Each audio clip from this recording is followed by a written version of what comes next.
Welcome to the Ari Hoffman Show on Talk Radio 570 KVI, your home for the politically homeless, streaming live at KVI.com and the KVI app.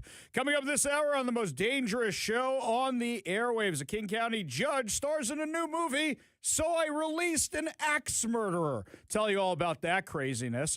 Plus, Al Sayed's insane college professor sister shows who he really is. But before we get to any of that, time for your daily dose of adrenaline. You want me to stick this into my heart? Are you f***ing nuts? Big announcement from the Vice President and the Department of Health and Human Services Secretary, RFK Jr. Not only are they cutting funding from Medicaid for trans surgeries for minors, but they're also exposing fraud. Give a listen to the announcement they made yesterday, because this isn't something that's just happening somewhere else in the country. It's happening in hospitals here in Seattle, in King County, in Washington State. Hey, everybody. This is Vice President J.D. Vance. I'm here with my friends and colleagues, of course, our great Health and Human Services Secretary, Robert F. Kennedy Jr., and Admiral Brian Christine, the Assistant Secretary for Health. Parents bring their children to doctors because they trust them. They trust doctors to tell them the truth, and they trust hospitals to put their children ahead of ideology and profit.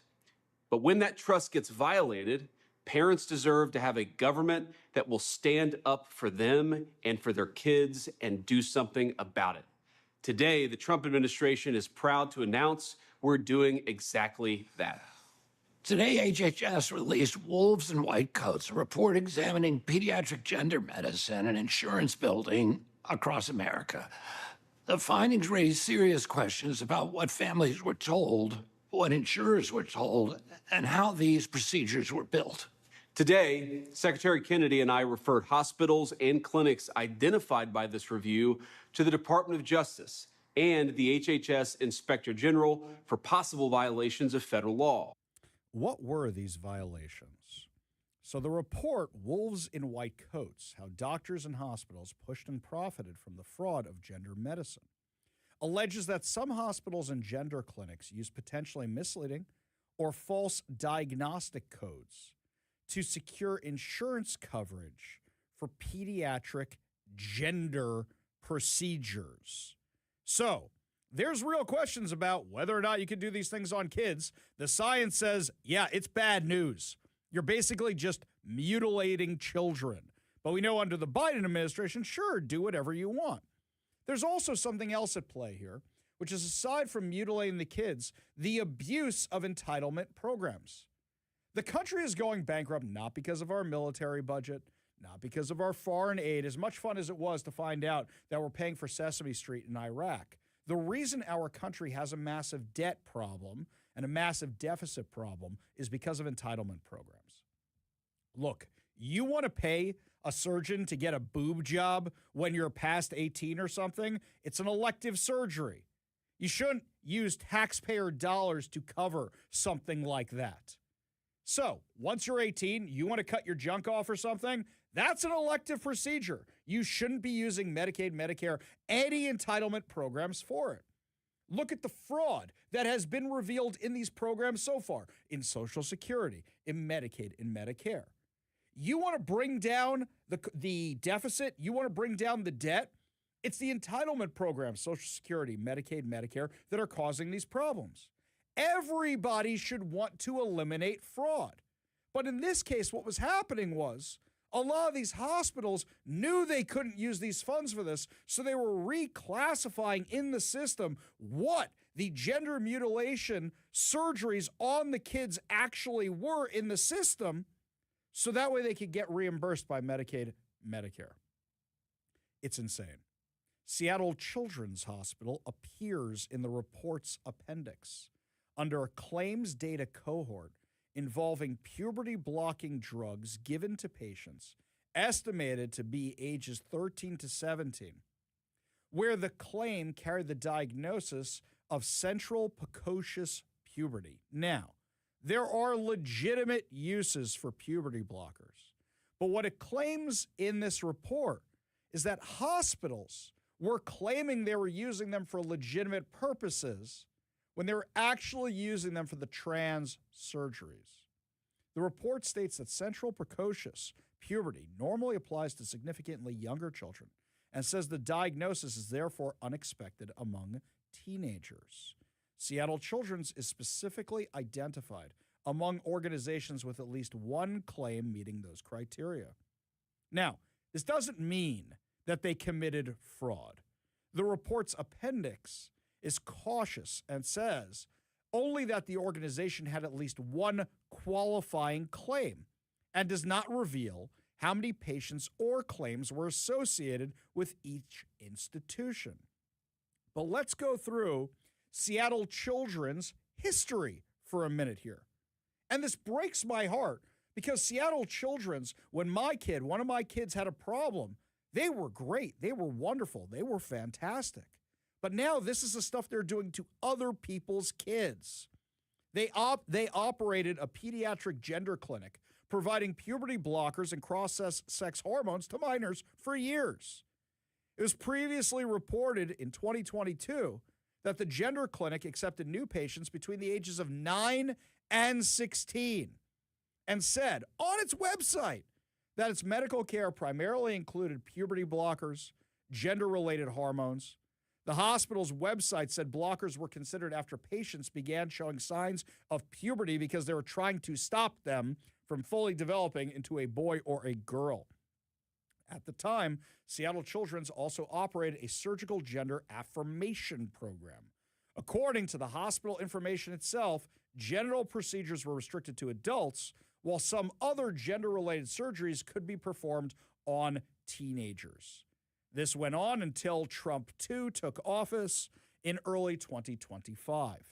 In February of 2025, it was reported that Seattle Children's stopped performing gender-related surgeries on minors following President Donald Trump's executive order targeting federal funding for institutions providing such procedures to children. Now, the allegations in the HHS report extend well beyond questionable coding on isolated claims. They argue that some pediatric gender providers developed practices in which alternative diagnoses could be used to obtain insurance coverage for treatments that might otherwise be rejected or subjected to additional scrutiny. So let's just classify it as something else so they aren't prying into what is an elective surgery. Federal coding rules require accurate medical diagnoses when claims are submitted to government healthcare programs. If a provider knowingly submitted false diagnoses to secure taxpayer-funded reimbursement, that could potentially result in civil or criminal liability. The Justice Department has confirmed that this issue is now part of a national federal investigation. In July of 2025, the DOJ announced that it issued more than 20 subpoenas to doctors and clinics involved in transgender medical procedures on children, saying the investigations included healthcare fraud and false statements. Now, the concerns surrounding Seattle Children's are therefore part of a much larger investigation into whether hospitals and doctors disguised pediatric gender treatments under alternative diagnoses to obtain insurance or Medicaid or Medicare reimbursement. Some of the examples contained in the HHS report go considerably further than the claims data signal identified at Seattle Children's. A Texas Children's Hospital former nurse Vanessa Savage alleged that the hospital was improperly billing Medicaid for pediatric gender interventions. According to her congressional testimony cited by HHS, male patients receiving estrogen were allegedly diagnosed with an estrogen deficiency, while female patients receiving testosterone were allegedly diagnosed with a testosterone deficiency. Now, there is no allegations that Seattle Children's was doing this yet. It's just that they put in for these kind of procedures. And the HHS is calling for further investigation. This happened in Texas. Those allegations were followed by federal and state investigations. In May of 2026, the DOJ announced that Texas Children's Hospital agreed to pay $10 million to resolve allegations that submitted false billings to public and private insurers to obtain coverage for pediatric gender procedures. The hospital also agreed to stop providing puberty blockers and cross-sex hormones to minors and committed additional money toward care for patients seeking to reverse or address consequences of previous gender interventions. DOJ stressed that the settlement resolved allegations only and did not constitute a determination of liability. Why would Texas Children's do that? They want to keep getting the Medicaid, the Medicare, all the other funding, and to pay the $10 million is a speed bump. It's a speed bump. You got us, sort of. We're not going to admit you got us. Here's $10 million. Go away and we'll stop doing it. That's what it is, because the amount of money they get from insurance, the amount of money they get from government programs is so astronomical. $10 million is nothing. And Texas Children's denied the allegations. Well, if you deny the allegations, why won't you fight them? The HHS report also highlights another Texas case that bears a striking resemblance to the questions now being raised by the Seattle Children's claims data. Texas Attorney General Ken Paxton sued Children's Health System of Texas and pediatric gynecology Dr. Jason Jaron, alleging a scheme to bill Texas Medicaid for gender interventions after state restrictions took effect. The lawsuit alleges that gender interventions were billed as endocrine disorders.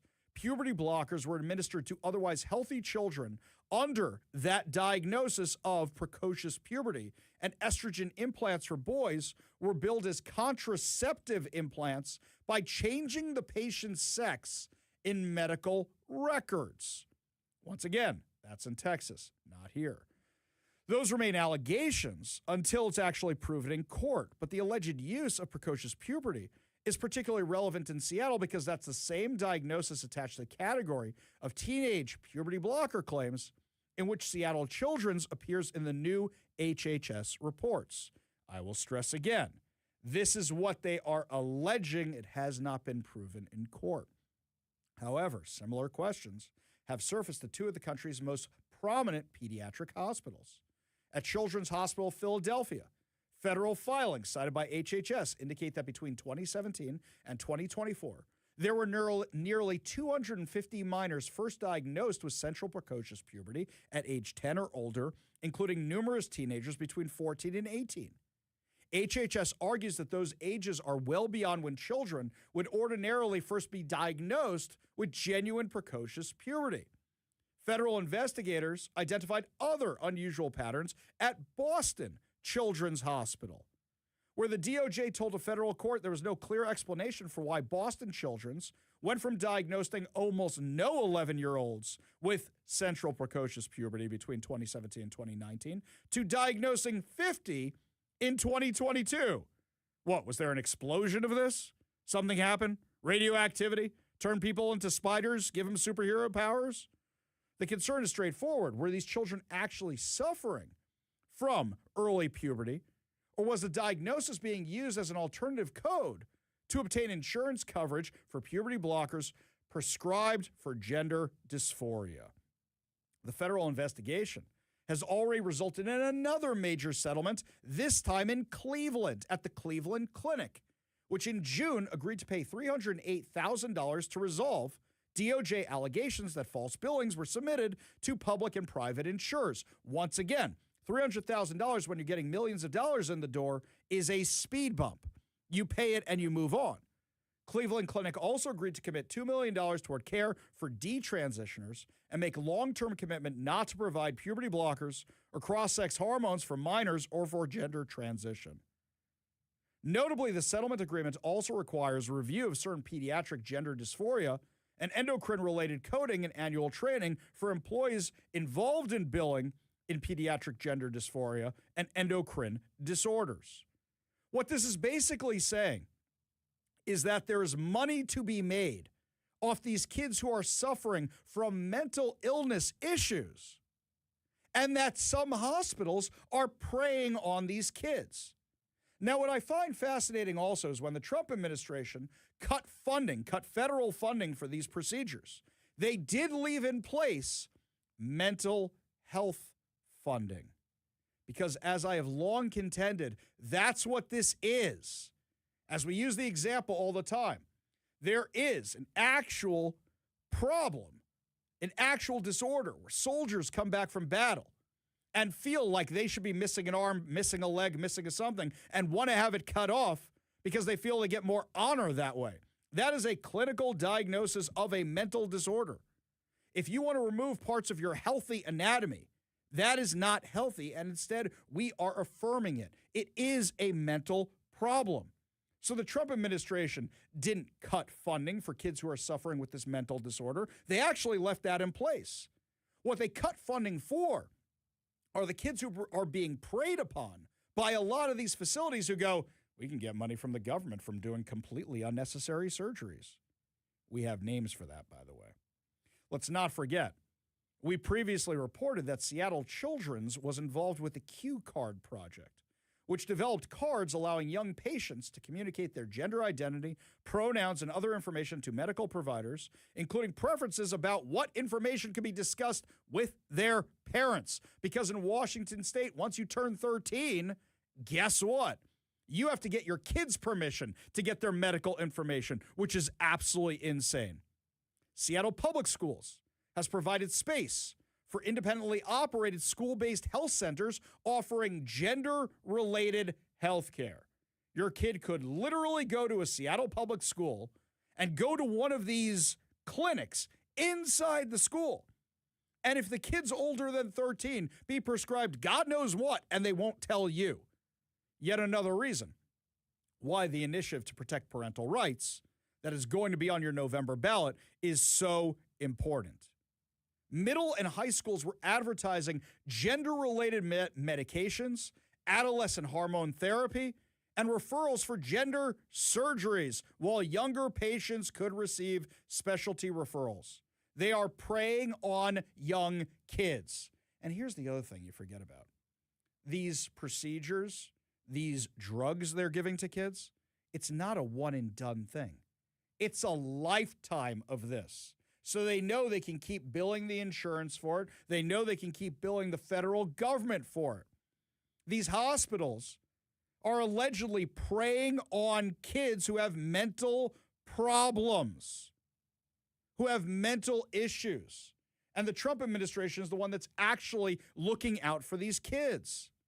Now, I will stress again, those programs that I mentioned at Seattle Children's are not evidence of the billing allegations against Seattle Children's, and those allegations have not been proven in court.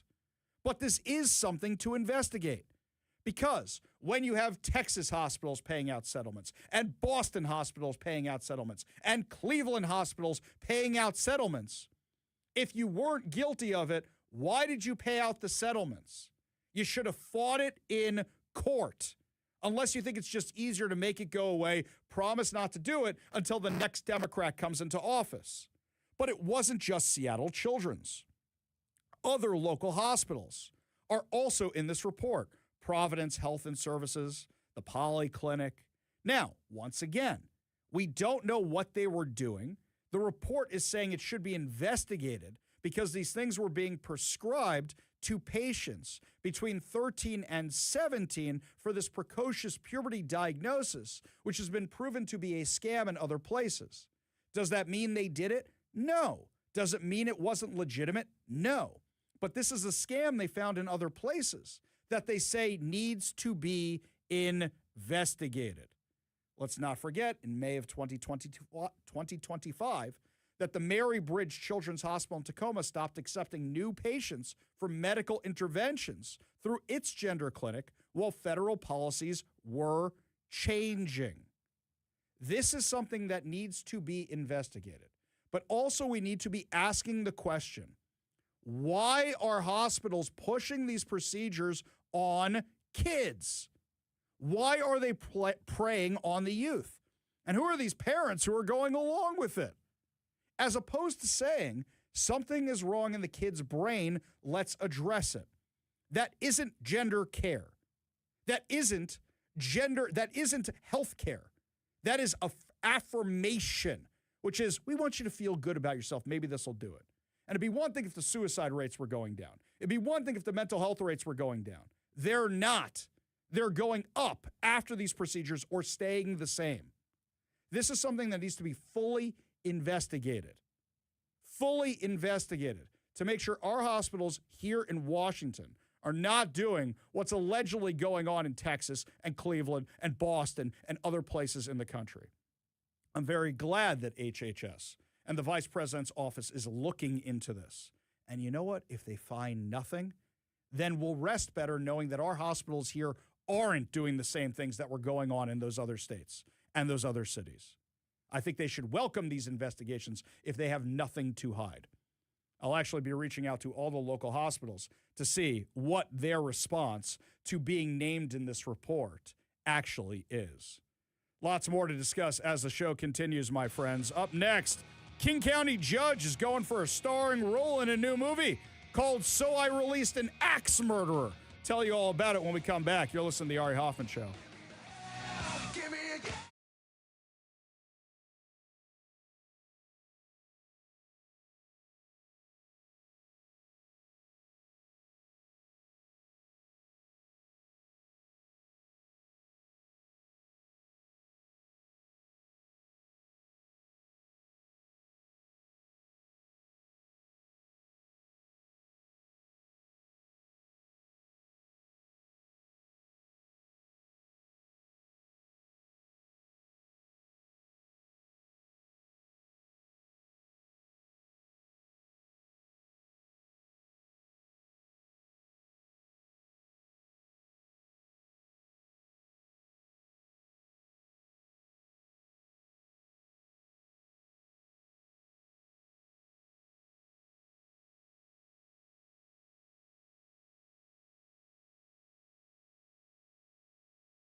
So there's now a discussion because everybody's talking about possibly the Trailblazers moving out of Portland because now there's a disagreement over who's going to pay to renovate the stadium down there. So there's a discussion. Como News put this out as clickbait, which is basically, would you want a team imported as your new basketball team, like a franchise moved here, or do you want a new expansion team? Now, let's go over the pros and cons for a second. If you move the Trailblazers, do they bring the name with them? And I think a lot of Sonics fans who have been saying for years, bring back the Sonics, will not be happy about that. Now, let's take something else for comparison. The Seattle Metropolitans. And you may think to yourself, who are the Seattle Metropolitans? Well, they were our original hockey team. And actually, if you look in the rafters of Climate Pledge Arena, the next time you go to a Kraken game, you will actually see up there the banner from when they won. I don't even know if it was called the NHL back then, but when they actually won the championship. I think they were the first ones to win the championship. So when they were discussing a new NHL expansion team here, I was the only one. They had a naming contest for the Kraken, which I think was completely rigged. But they said, hey, here are the different names we're considering. You know that they didn't put that up to the public, right? But I was probably the only one who was suggesting the Seattle Metropolitans because then they get to be the Seattle Mets. And then I'm a Mets fan coast to coast, right? I thought that'd be fun. Everybody else thought that was a bad idea. Smartly. Kraken's pretty badass, by the way. So, if the Trailblazers came up here, would you be happy just to have basketball? Or do you want the Sonics, the actual Sonics? Now, I know what people are going to say. People are going to say they want the Sonics, right? But what if the stars just align and they say, we want out of Portland, here's your basketball, but it's going to be the Trailblazers? I think people wouldn't be fully satisfied. I really don't. I think that would piss a lot of people off. Kevin's nodding his head in agreement. He's saying that. Yeah, but the big problem is that they were, for the longest time in the 80s and in the 90s, for as long as they existed together, they were like pretty much crosstown rivals. Yeah. You know, playing the Trailblazers, it would be really weird if they came up here and you kept them the Trailblazers. I agree. It'd be really weird. I think that would be strange. What if the Trailblazers came up here, but you renamed them the Sonics? Boom. That's what I'm saying. See, because then you're taking over your rival, That's right? it. That's it. That'd be like, oh, the Yankees are all of a sudden merging with the Mets and we get to keep the name Mets? Fantastic. Yeah. We'll take it. A little different, though. Little longer history with the Yankees and the Mets. Yeah, a little bit. I don't think that's happening. I don't think Uncle Stevie's buying the Yankees anytime soon. But yeah, I put this out to you guys. What do you think? You give us a call or a text at 206-421-5757. That's 206-421-5757. I think I can predict how this is going to shake out, right? Or at 206-644-6006. Ah. That's the other line that I would use. That's the other line. Okay. In case we're having issues with the main line. In case. That's just for phone calls. That's just for phone calls. That's just for phone calls, yes. Text is still the original one. That's right. That one's working just fine. You know what's not working fine? Our justice system. You remember the movie So I Married an Axe Murderer with Mike Myers? Okay. If you don't remember the movie, you've seen it because he uses the same jokes in Wayne's World and he uses the same jokes in Austin Powers 1, 2, and 3. You go back and watch So I Married an Axe Murderer and you're like, I've seen all these jokes before. I do love that stupid movie. But anyway, now we're going to have a sequel. So I Released an Axe Murderer.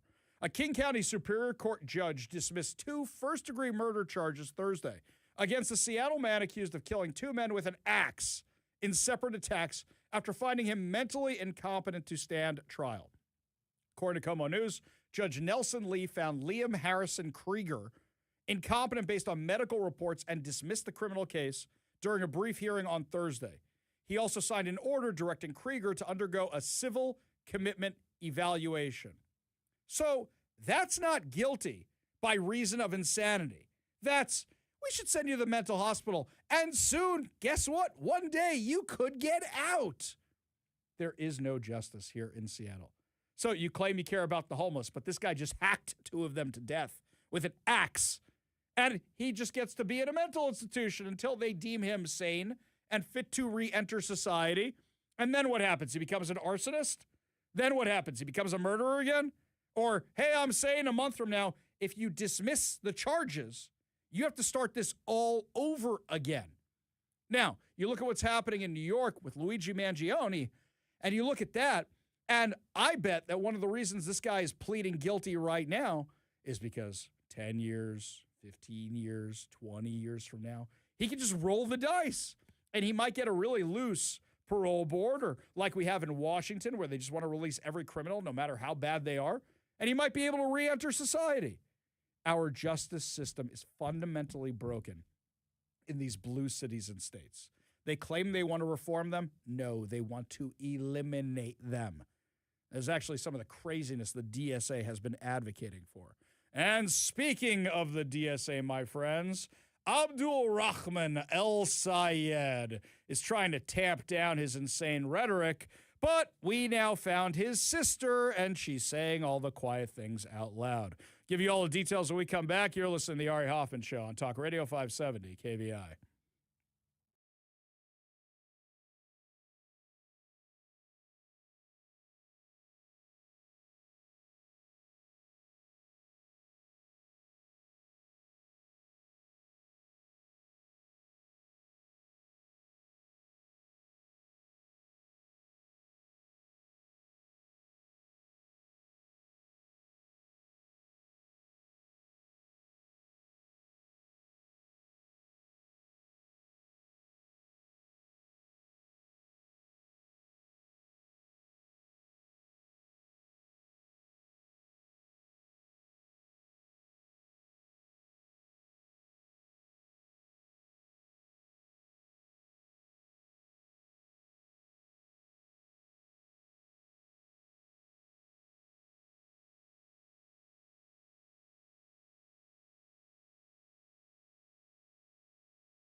Abdul Rahman El Sayed is the Democrats' chosen candidate for Senate in Michigan.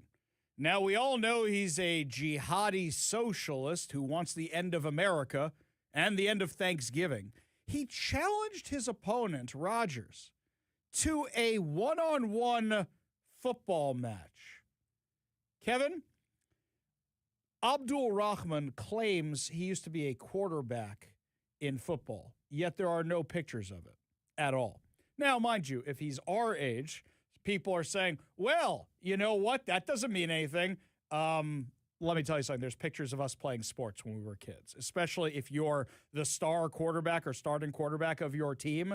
There's going to be pictures. Yeah, and also, tell me you don't know anything about football in one sentence. Like, I believe you that he doesn't have any pictures because he's going to play some football one-on-one. Right. For a second, I was like, oh, he must mean soccer. And then I thought, wait a minute. You can't even play soccer one-on-one. No, he means football. Yeah. Not Either soccer. one. Either one. You don't really play those games one-on-one. No. First of all, let's just do this. Somebody's got to throw you the ball. So how are you doing this? Unless, one guy's playing defense for a minute, your goal is to get past that one guy? I mean, is he talking about the Pro Bowl challenges? Like, I don't know, man. Throwing it into, like, targets and tackling dummies? You got me. Now, Dean Cain, Superman from Lois and Clark, actually called him out for this because Dean Cain is older than us. And Dean Cain said, here's me in 1981. I was captain of the football team. Here's all the pictures of that. And that's a lot longer ago than how old you are, dude. So produce the pictures. He can't produce the pictures because he's full of crap. Anything this guy says is a colossal lie. Hey, let's get rid of Thanksgiving. You want an example here? Here we go. I'm going to prove right now that this guy never did what he said he did. Ready for this one? Here we go. Here's his little speech the other day. I want to speak specifically to an issue that has been focused on in this race.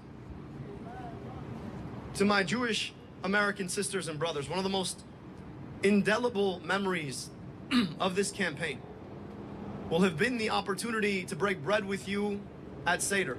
Stop. Hey, Kevin, I know you don't follow this stuff so much, right? Here we go. Seder, Passover. One of his memories is breaking bread with Jews at a Passover Seder. What is the one food item that cannot be served during the Jewish holiday? See, Kevin's nodding. Now he gets it. I had to telegraph it for him. What is the one food item that cannot be served during Passover? Breaking bread is just a term. It doesn't mean, if you're a low carber and I say, let's break some bread, I just mean let's eat. Come on. I see. That's what it is. Yes. Breaking bread at a Seder. I'm sure he was having bacon at that Seder too on his bread. He was having a ham sandwich at the thing. The guy is completely full of it. Completely full of it. Well, here's the thing. His sister is a professor in Chicago, and she's gone viral the last few days. It seems like the GOP or whoever it is has been holding back their ammo for after the primary because there's just a flood of stuff on this guy. So here comes his sister, Iman Abdelhadi, who's his sister, who wants to abolish America as a nation state. Is Iman Abdelhadi. I am an assistant professor at the University of Chicago, and I co-wrote a novel called Everything for Everyone, an oral history of the New York Commune, 2052 to 2072. One of the sort of theories of the book is that we can live in a society of abundance without the institutions that currently rule our lives, basically without the market and without capital, without profit. So we imagine a future society in which people collectivize their labor and collectivize the kind of wealth of humanity and manage it in small social units, communes, and without the nation state, right? So, and without money. So it's a society in which we all sort of contribute in various ways. Sounds like communism to me.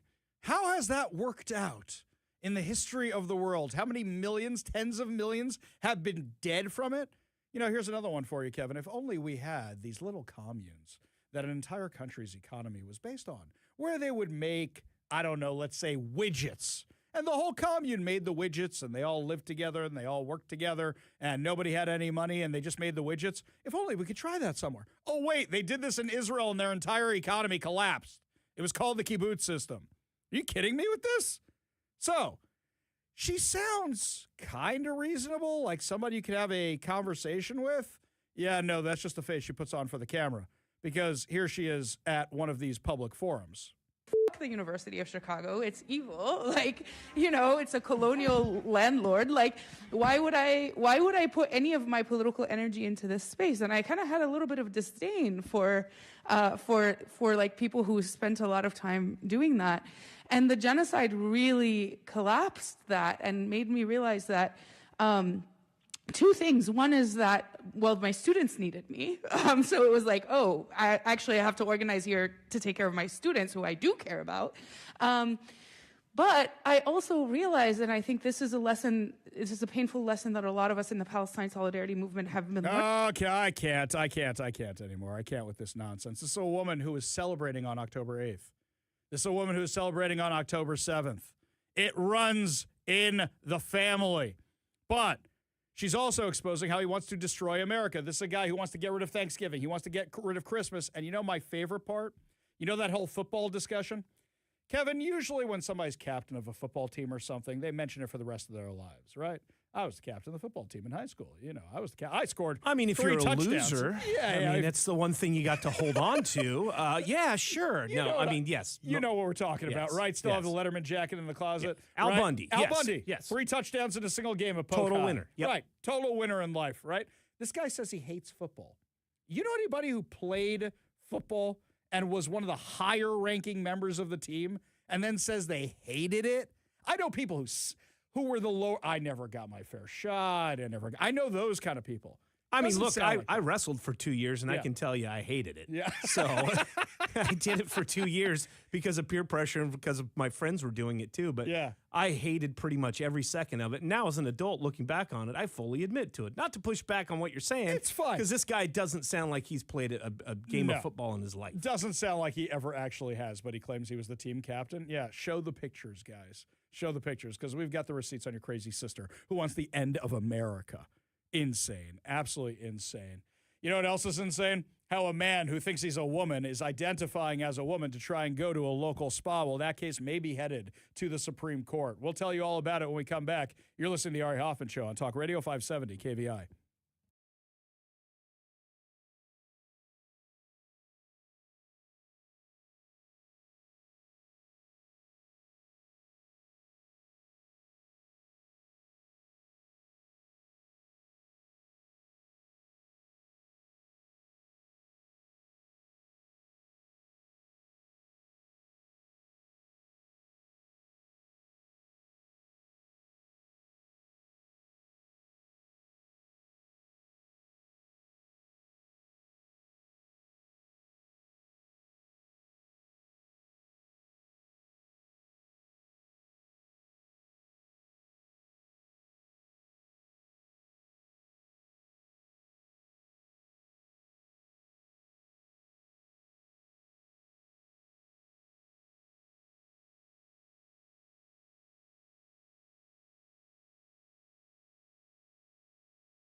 Just a reminder, my friends, if you can't get enough of the Ari Hoffman Show, you get a bonus hour of the show, the Ari Hoffman Show Reloaded, coming up from 6 to 7 p.m., brought to you by our friends over at Wade's Eastside Guns and Bellevue Indoor Range, Puget Sound's premier destination for everything firearms. This case we've been covering for a very long time. It's been a few years now.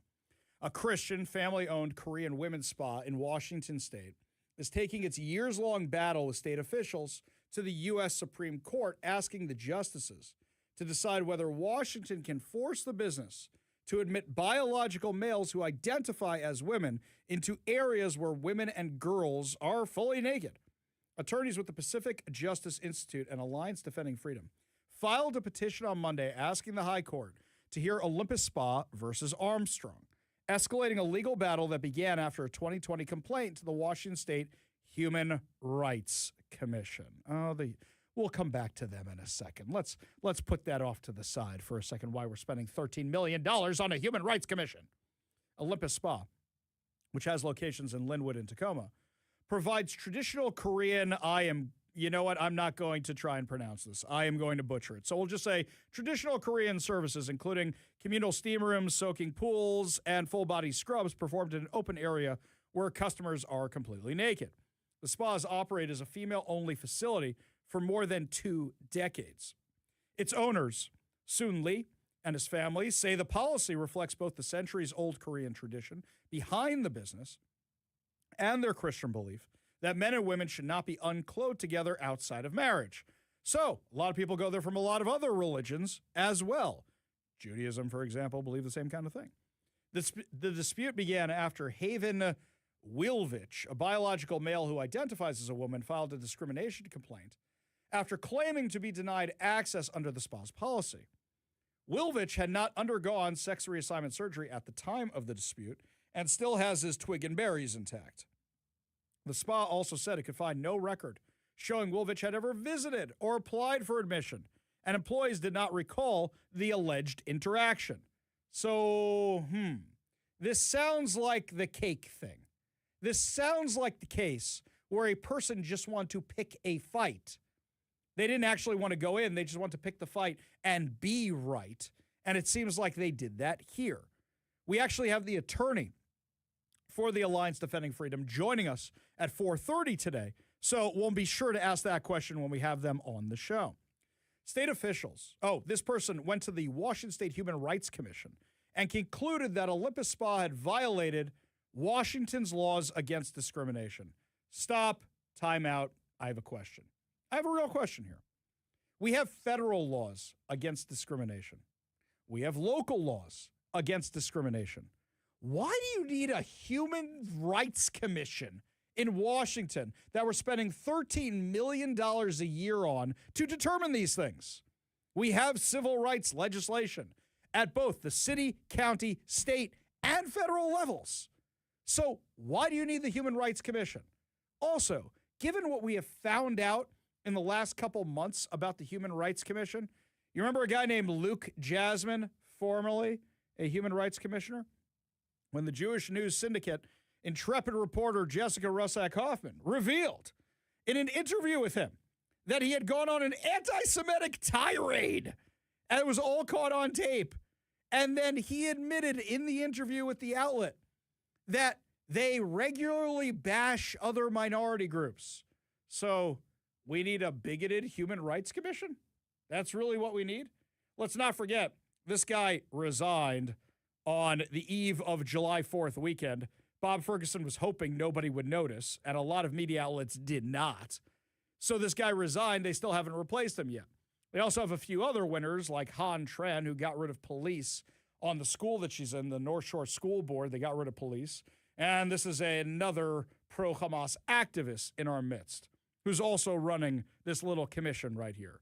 You want to save some money? You don't want to have the budget problems you're having? Disband the Washington State Human Rights Commission. So this guy, whoever he is, didn't actually go to the spa. This guy apparently wanted to start a fight, took his fight to the Washington State Human Rights Commission. The spa had no record of this guy even showing up. State officials directed the business to change its policy, including removing the term biological women from its published entrance rules and undergoing inclusivity training. One little teeny tiny problem. They say they're a religious institution. And this is what they do in a religious institution. So now you are trampling on their First Amendment rights.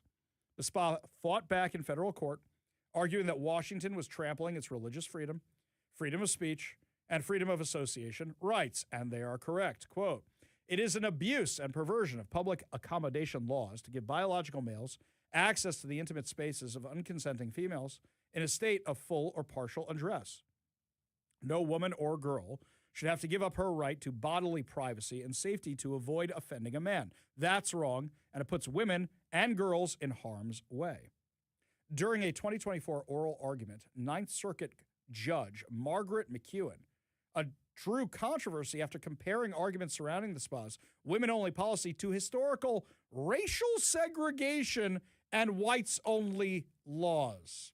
Okay, number one, there are plenty of spas you can go to that don't have these rules. Plenty of ones you can go to. Second of all, this is a religious thing, not a racial thing. This is ridiculous. It's a ridiculous comparison. It really, really is.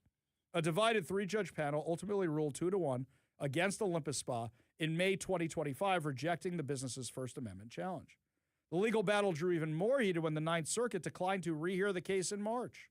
Judge Lawrence Van Dyke, dissenting from the decision, blasted the result, emphasized the intimate nature of the facility, and the fact that its customers include girls as young as 13.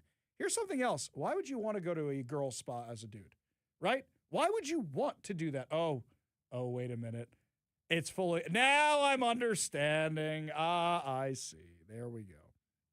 Quote, "Based on a single complaint by a male who never been or never even entered or visited the spa, Washington State decided its views on gender identity must override a centuries-old culture practice and deep religious conviction, turning its enforcement power against the Korean family small business," said ADF Senior Counsel John Birch.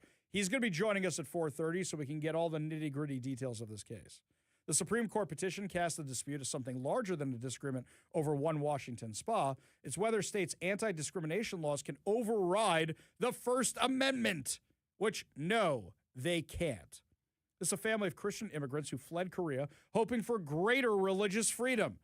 And the Washington Human Rights Commission thinks it can override the First Amendment? I hope this thing goes to the Supreme Court, because I think the Supreme Court will shoot this down in about 10 seconds with a near unanimous vote, except for Justice Ketanji Brown Jackson, who will ask really inane questions, as she seems to do before. Let's hope the Supreme Court actually takes this case. Up next, my friends, your last chance to enter to win, take the trip, or keep the cash. Plus, why is our Attorney General protecting illegal truckers? Give you all details when we come back. You're listening to the Ari Hoffman Show on Talk Radio 570 KVI.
Welcome to the Ari Hoffman Show on Talk Radio 570 KVI, your home for the politically homeless, streaming live at KVI.com and the KVI app. Coming up this hour on the most dangerous show on the airwaves, Jayapal is fighting against a new enemy over Hassan Piker coming to you, Dub, herself.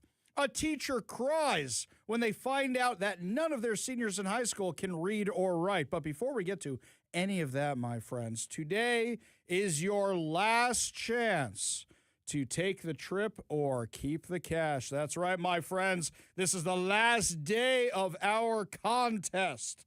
It is the last hour of our contest, right? I got that right. Sure, let's go with that.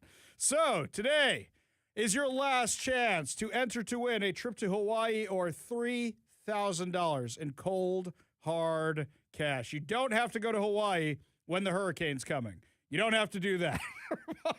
It's your last chance to enter. All you have to do is text the word I give you to the number I give you. So do not text your name. Do not text your address. Do not text your phone number. Just the word itself. So today's word is pool. As in, hey, if you don't want to go swimming at the beach while you're in Hawaii, you can always take a dunk in the pool. Text the word pool, P-O-O-L, to 206-421-5757. That's 206-421-5757 for your chance to win. Speaking of our text line, by the way, apparently the phones are once again having issues with the cable company. So if you want to call the show today, you can use our backup number. Text line works perfectly fine. But if you want to call us today, the backup phone number is 206-644-6006. That's 206-644-6006. Okay, before I tell you about the latest insanity that Nick Brown is up to, I have a good news story for you. So you know a few weeks ago, you guys were so great, and you helped us here at KVI raise all that money and all those miles, breaking records for the Make-A-Wish Foundation. Seriously, shattering records around here. It was amazing. So something has been happening the past few years that I've been working for KVI. Make-A-Wish has had this partnership with KVI for, I don't know, Kevin, decades at this point, something like that. So every time they come into the studio and every time we talk to the families, every time we talk to the people, I always say, what's the craziest wish you've ever granted? And I always get a crazy story. A kid wanted to be Batman or whatever else, or be a World War II fighter pilot or anything else. But they always talk about how kids here want to meet the Seahawks. But I always say, hey, if you ever have a kid who wants to be a radio host, bring him in. We'll let him do a show from the station. So far, we have not had that. But I was contacted by the Make-A-Wish Foundation last week. And they said, Ari, we want to try something new. We have a bunch of kids who are going to meet the Seahawks, but they want the full Seahawks experience. Do you think you could come down to the stadium and be the reporter in the room who asks the kids after they sign their contracts? And I said, that's great. I will happily do that. And they said, do you think you could do on-field interviews with the kids, make them feel like they're really NFL stars? I said, absolutely happily. I grabbed Zach and I said, hey, you're coming with me. You're being voluntold to do this. I said, you get to go down to the stadium. We're going to get a behind-the-scenes tour of Lumen Field. Zach, of course, agreed. So now you've got the sports guy from Northwest News Radio. You've got me. We're both going down there for the Seahawks. So yesterday I get down there, and I get to park in the player parking. Very cool, by the way. Now I know where they actually park. I'm not telling you. But it was very, very cool. So we go in there, and we wait for the kids in a hallway. And when the kids come in, everybody's cheering for them. A few, are they still called the Seagals? Or are they called the Seahawks dancers? Whatever. A few of the Seagals were there. It felt like the real deal. You're in the tunnel. You're waiting for them. Lots of fun. So we're in the tunnel. Zach and I got little pom-poms. Not that we're being the Seagals. You just cheer for the kids. We got signs. We're cheering for the kids. Okay. Then they take us on a tour of Lumen Field. And let me tell you something. I've never taken... Still called the Seagals, by the way. They just are for still the record. the Seagals. Yeah, I looked up... Yep. Just making sure. They are still the Seagals. I've never taken the tour of Lumen Field. I've taken the tour of T-Mobile a bunch of times, but I've never taken the Lumen Field tour. So I got the Lumen Field tour, but I got the upgraded tour. They took the kids into the locker room. Now, this may not seem like such a big deal, but the security guard who was giving us the tour, or the employee who was giving us the tour at the time, said he's been working in the stadium for 24 years. 24 years. And he has never been in the locker room. Now, I will tell you something. Sports stadiums, teams, they value their locker room. That's off limits to anybody who's not a coach, who's not a player. You do not get to go in there. You do not get to. I think the Seagulls were even excited to be in there because they had never been in there before. You do not get to go in the locker room of any sports team, of the home team. When they give tours, they always show you the visitors' locker room. They don't show you the home team's locker room. So, very, very cool, by the way. Not allowed to share pictures of it or anything like that. So you won't see that on my social media. But very cool tour. Then they took us all up to where they raised the 12 flag, which was awesome. You're standing up on that platform. You have a great view of the entire stadium. Really fantastic. Really great. And then they took us down to the press box, show us where the press meets, does broadcast the games, reports on the games. Very, very cool. And then they took us down and they set us up in the actual press briefing room, I guess, the press room, where they do press conferences. So that's our time to shine. That's where we're going to be down there. And we asked the kids a few questions, and they had people from Make-A-Wish ask the kid questions. And one of the managers of the Seahawks comes out and gave each kid a contract to sign. It was really, really really meaningful, really, really beautiful. And I actually want to thank the Make-A-Wish Foundation, not because I got to go to the Seahawks locker room, because you guys know me in football, okay? Do I appreciate it? Am I a bandwagon fan? Yeah. But the fact that I got to help these kids live out their wish. So Zach was with me, and Zach put together this little report interviewing one of the kids from the Make-A-Wish Foundation. His name is Aiden, who was talking about how great the foundation is. Give a listen. 5 Make-A-Wish recipients got the opportunity to live out their dreams of becoming members of their favorite team. After signing their paperwork and answering a few questions from the press, it was then time to take the field.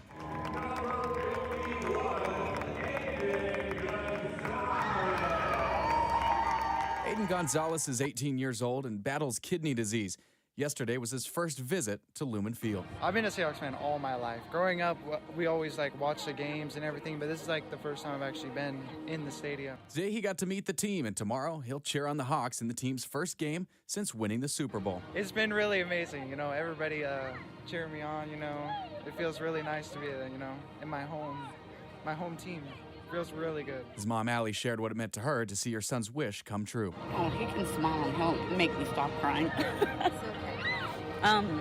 Just for him to be able to enjoy himself and enjoy this experience. I can't. It's been amazing. Wishes like Aiden's become reality thanks to generous donations from our community. Earlier this month, you helped raise over 15 million airline miles and over $11,000 in cash through our Wishes and Flight Mileage Drive.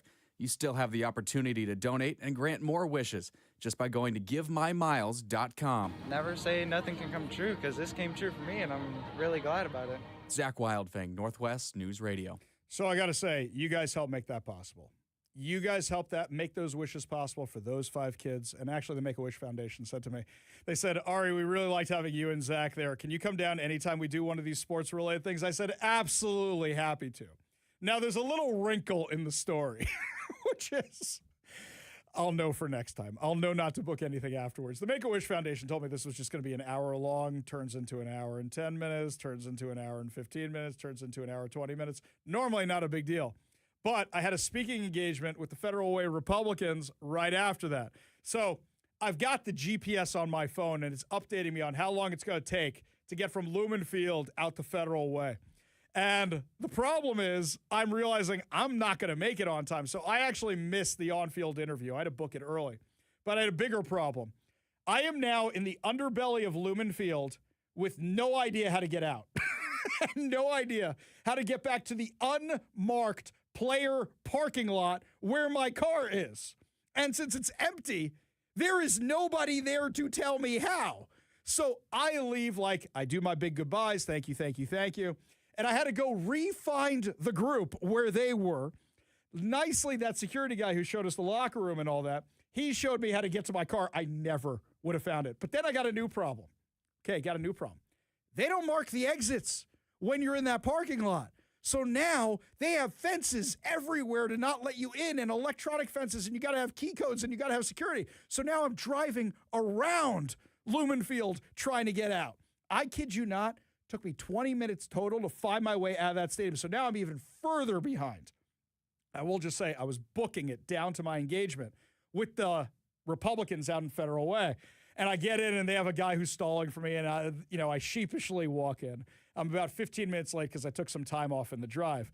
And I get up there, and I go, guys, I am so sorry I'm late. I am never, ever, ever, ever late. But I have a good excuse. I was helping disadvantaged children.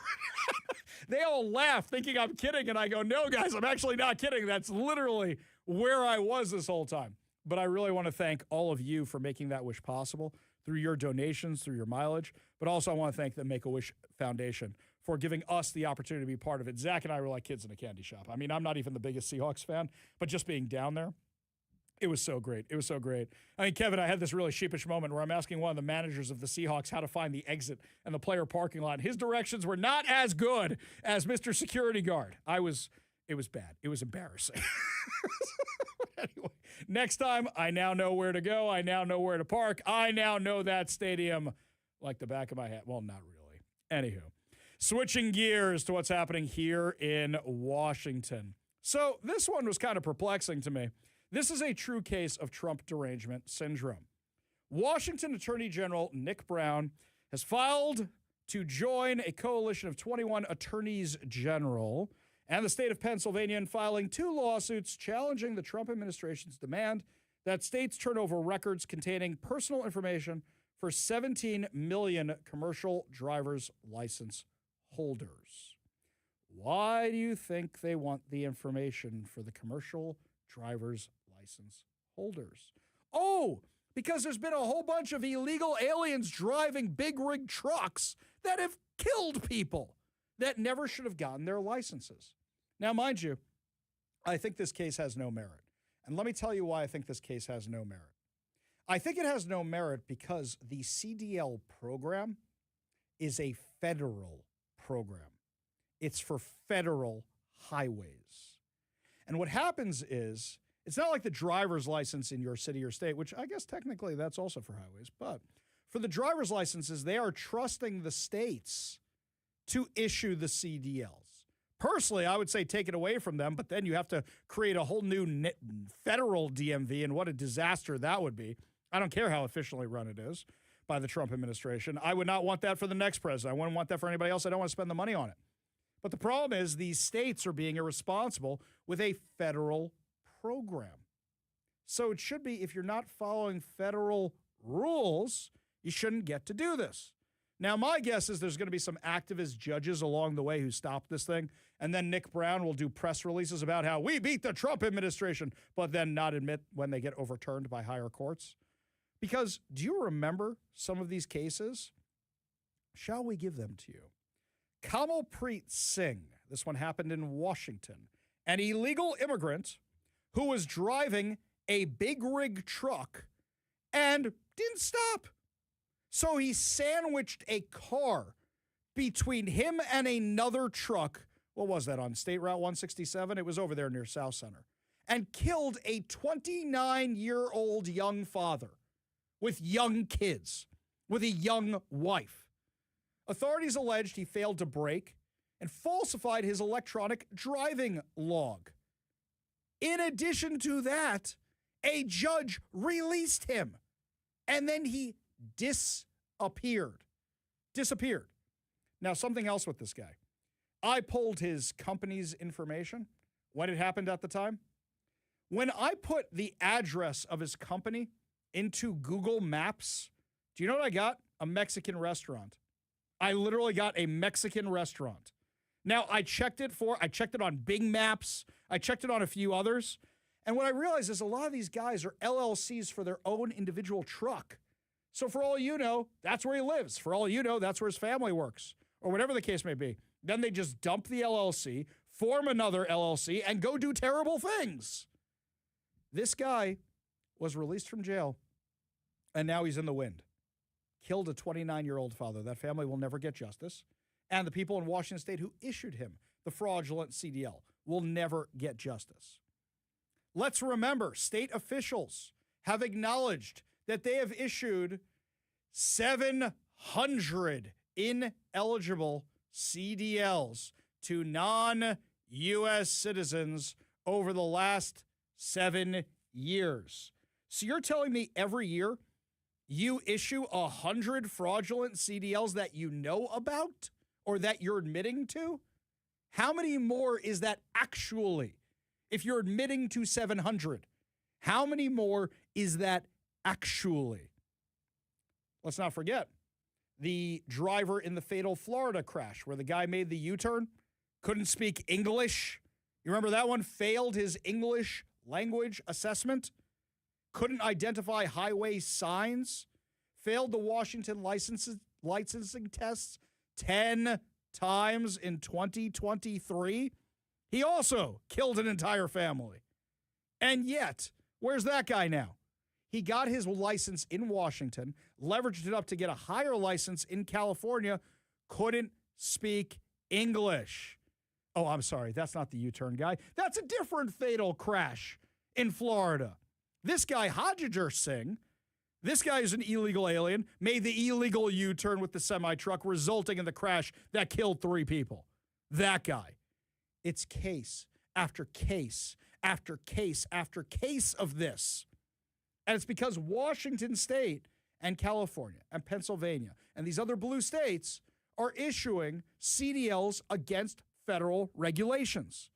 So now you're having a legal fight to try and keep the money from the federal government, try to keep the information secret from the federal government. I got a question. Why isn't this entered in a federal database if you guys are issuing the licenses for the feds for federal highways? Shouldn't it be? Here's the federal database of everybody who got a commercial driver's license. Why is this even a fight? This has to be one of the dumbest cases I have ever seen. But Nick Brown and crew are fighting it because it's all about we want to protect the illegal aliens, not you. This case is the ultimate example of it. You are supposed to be giving out federal licensing, and you won't share the information with the federal government. Other information, you got an argument, a bad argument, but you have an argument. This information, insane. Absolutely insane. I think this thing gets defeated at the Supreme Court, but we've been fooled before. So who knows? Who actually knows? This one here, speaking of illegal immigrants, text from the 206. Ari, please make the next contest mail-in instead of text. Because here in Washington, it seems to be easy to cheat using mail-in, so I'd have a much better chance to win the trip. One little problem, 206. We check ID here at KVI. We got to make sure you're you. We will take your information later if you win the contest, but not right there. This one here. This one says, Ari, maybe you should be a Steelers fan. Nope. Because every year at Fan Blitz, before COVID, they let you into the Steeler locker room. You cannot step on the emblem, but you could see each player's seat. It was really, really cool. I'll tell you something.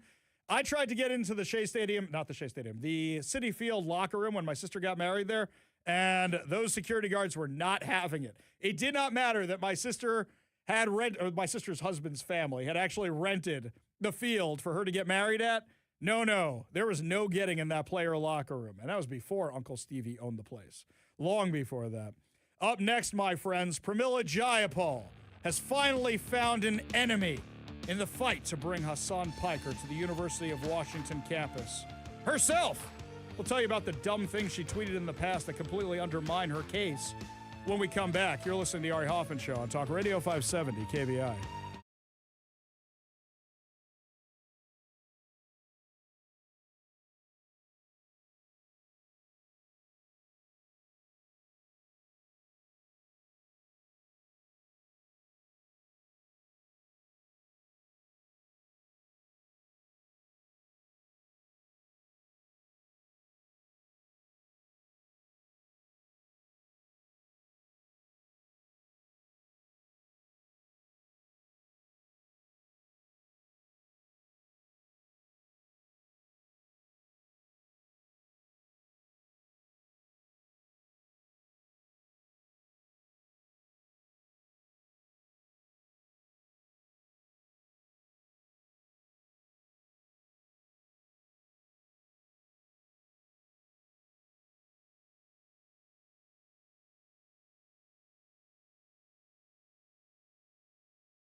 Welcome back to the Ari Hoffman Show. Just want to remind you, we have another contest going on over at KVI.com.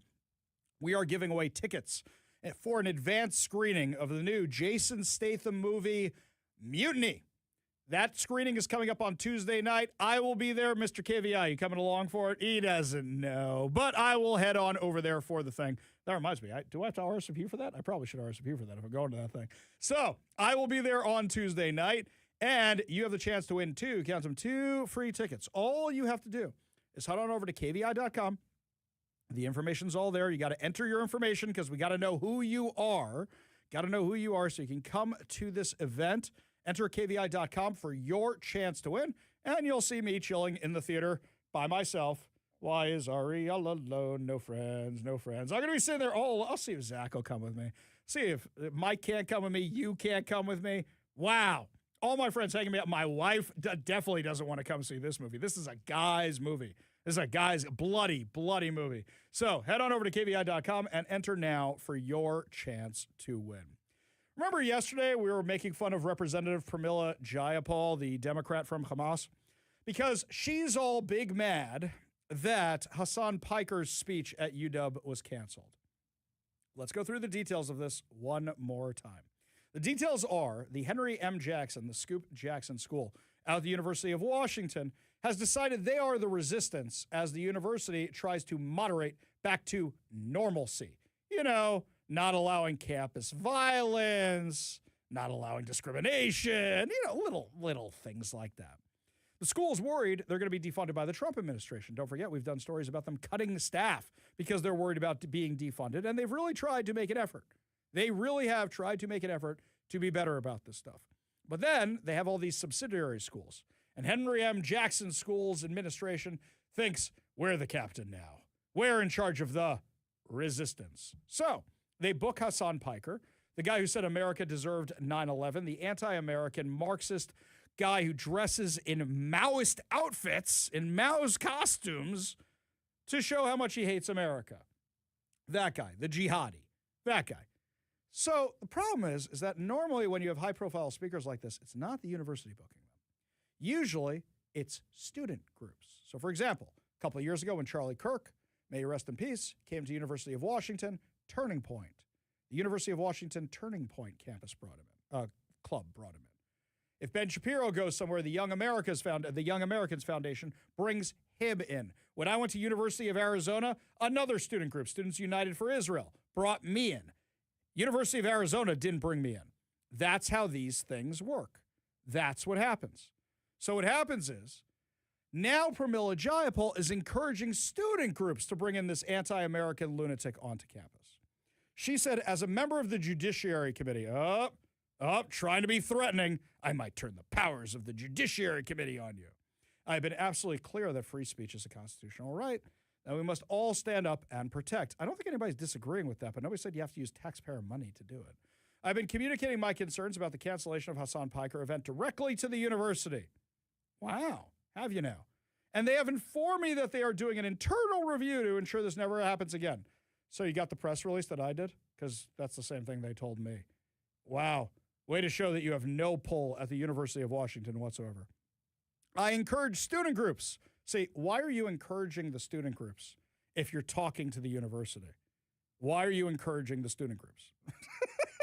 Right. Why do you need to encourage the student groups? If you have such pull with the university, just make the university book them, but you don't.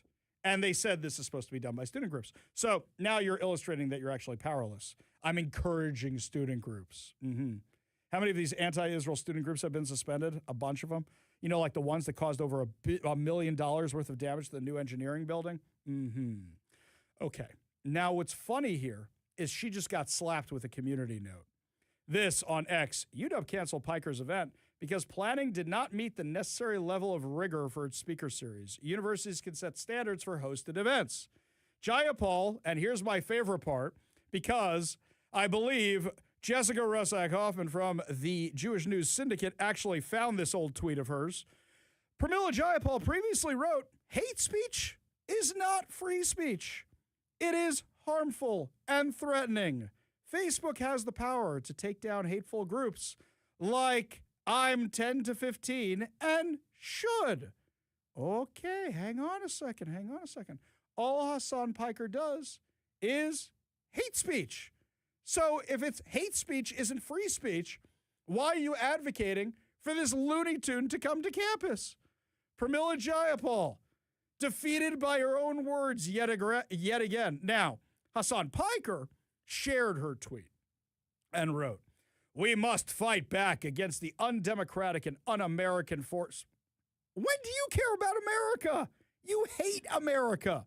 You think Mao is great. You think Marxism is great. You think communism is great. And you think America deserved 9/11. So now you're saying the un-American forces of Trumpism? Trump had nothing to do with this. You're canceled by the liberal administration of one of the most liberal colleges in the U.S. because it didn't follow procedure. Didn't follow procedure. And then he goes, 2 fundamental rights Trump is actively seeking to. It had nothing to do with Trump. So hang on. Who has he blamed so far for this? In his podcast, he blamed the Jews. Now he's blaming the Trump administration. Now he's saying it's un-American. Oh, man. What an absolute fool. What an absolute fool. Also, by the way, Pramila Jayapal, I remember a whole bunch of other speakers were canceled across the country. And you never said boo about any of them. Wasn't Michael Knowles canceled from speaking at the University of St. Thomas in 2022? Riley Gaines canceled at Penn State in 2023. Charlie Kirk's appearances canceled at 14 different universities between 2021 and 2025. You even voted against a resolution condemning his assassination. Matt Walsh was canceled from speaking at St. Louis University in 2021 and University of San Diego in 2023. Ann Coulter was disinvited from UC Berkeley. Ben Shapiro banned from speaking at UC Berkeley, DePaul University, St. Olaf College. And yet you're sticking up for the guy who said America deserved 9/11. And yet you said hate speech isn't free speech. Man, you might want to check the Twitter before you post something that stupid. Really. Pramila Jayapal, finding an evil villain that's so hard to defeat. Her own Twitter account. Well done. Well done, everybody. Up next, my friends, we have the lawyer who is going to the Supreme Court, hoping to go to the Supreme Court with the Olympus Spa case. We'll hear all the details about this and why it impacts you when we come back. You're listening to the Ari Hoffman Show on Talk Radio 570 KVI.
Today's Newsmaker Spotlight brought to you by our friends over at Renewal by Anderson, Western Washington, windows and doors for every home.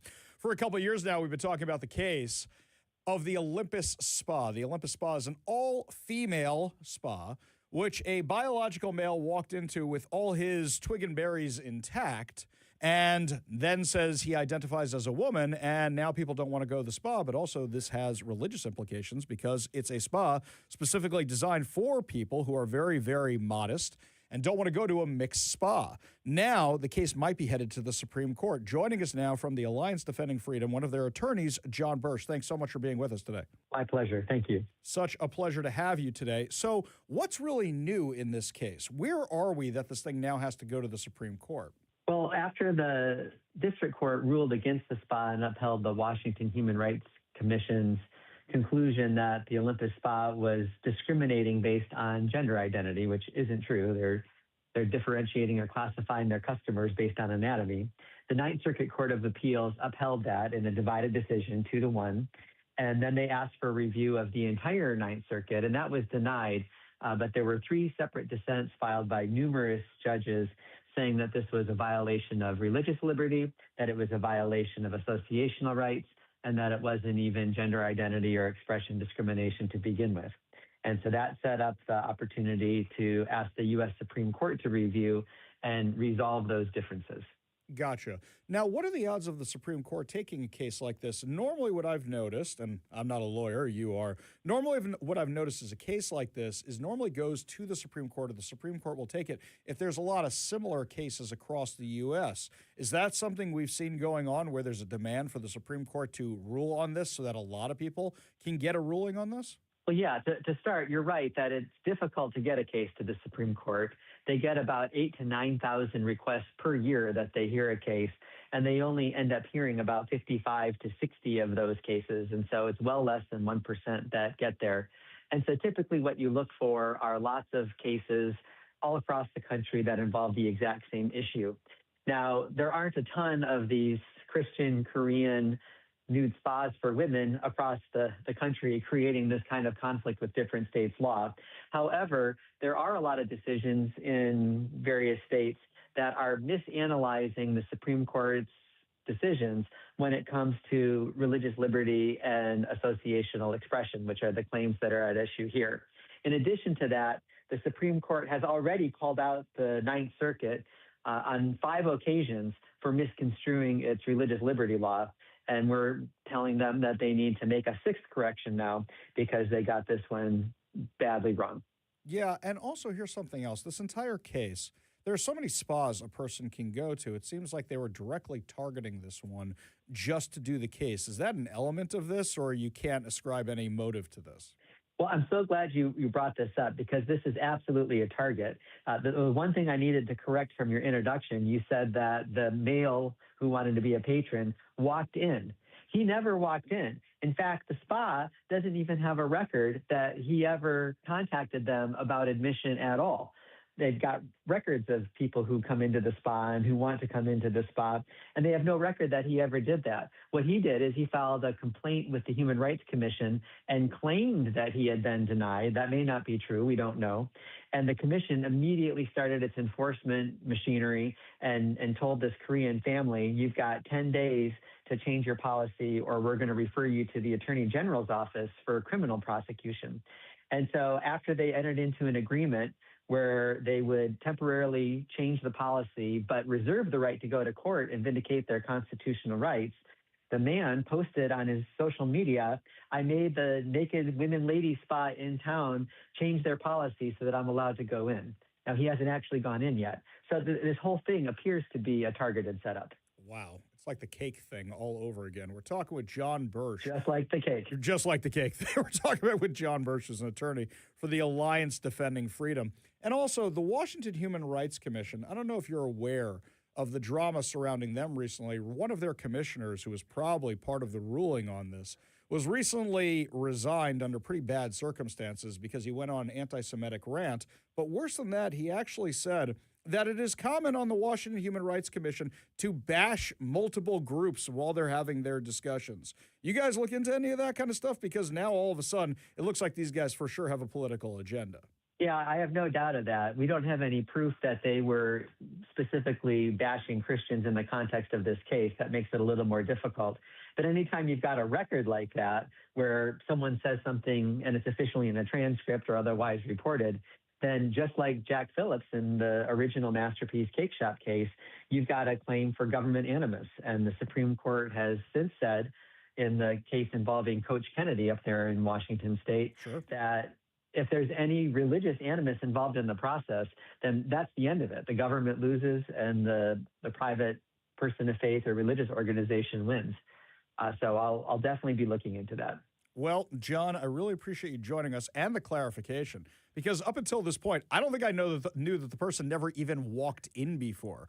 So I appreciate you clarifying that so we can understand really what the motivation is here. And please keep us updated on the rest of this case. I will. And the thing I hope everyone takes away from this is just not a bunch of legality and mumbo jumbo about religious liberty and association and things like that, even though those are super important. The takeaway is that lies create victims.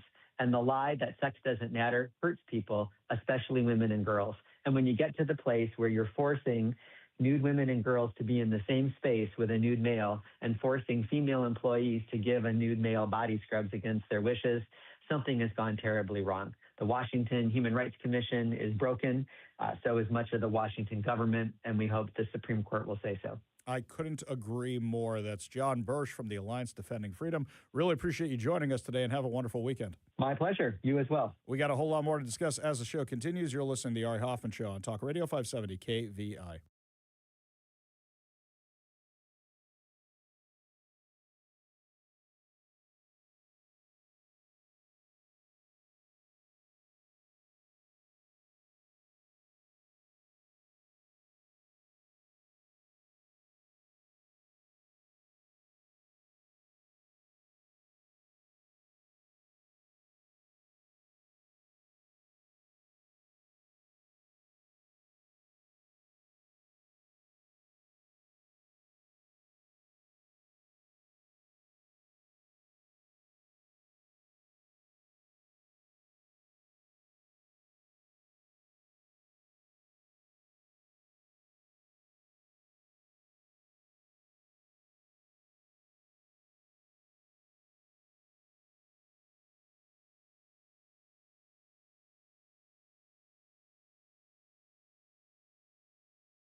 Welcome back to the Ari Hoffman Show. Just a reminder, we're giving away two tickets to see an advanced screening of the new Jason Statham movie, Mutiny.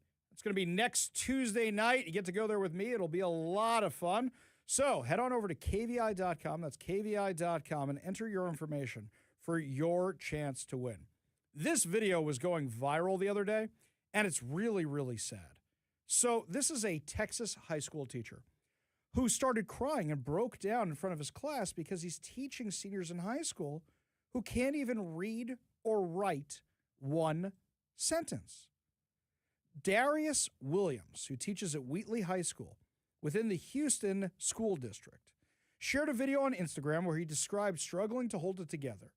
Recording during his lunch break on Tuesday, he explained that he just wrapped a 3-hour class and had gotten emotional partway through it. Give a listen to what he said. I literally broke down in the middle of class because I'm teaching seniors. These kids are leaving high school and going to college, hopefully, after they finish. We had 2 paragraphs to read, 1 sentence complete to write. I gave them the sentence stems. I basically completed the sentence for them in the model. These are 17 and 18-year-old kids, and they couldn't fill in 4 words. 4 words. I gave them the scenario. We annotated together. I gave them the answers before we even had the problem. And they couldn't do it. I don't know. I simply don't know where the problem is. This is only day 2. And I have seniors who simply cannot read and seniors who cannot write. They cannot write. They can reason. They have the ability to defend their reasoning if it's talking to their homeboy, but applying that to a written text, 2 paragraphs, and they couldn't do it. Our young black men, our young brown men, our young black girls, and our young brown girls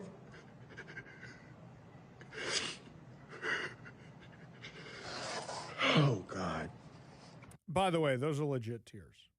That wasn't an act. Dude has tears coming out of his eyes as he's giving that speech because this is a guy who clearly cares about teaching. That isn't the Seattle Public School District. That isn't the Bellevue School District.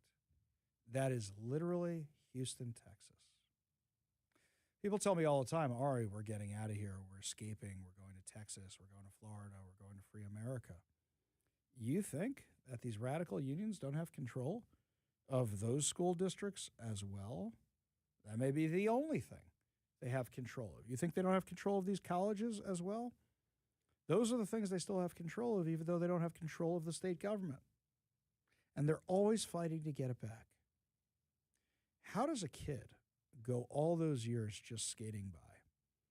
One of my kids was pretty good at skating by, but finally came up to it and I go, wait a second, you're not really good at this subject.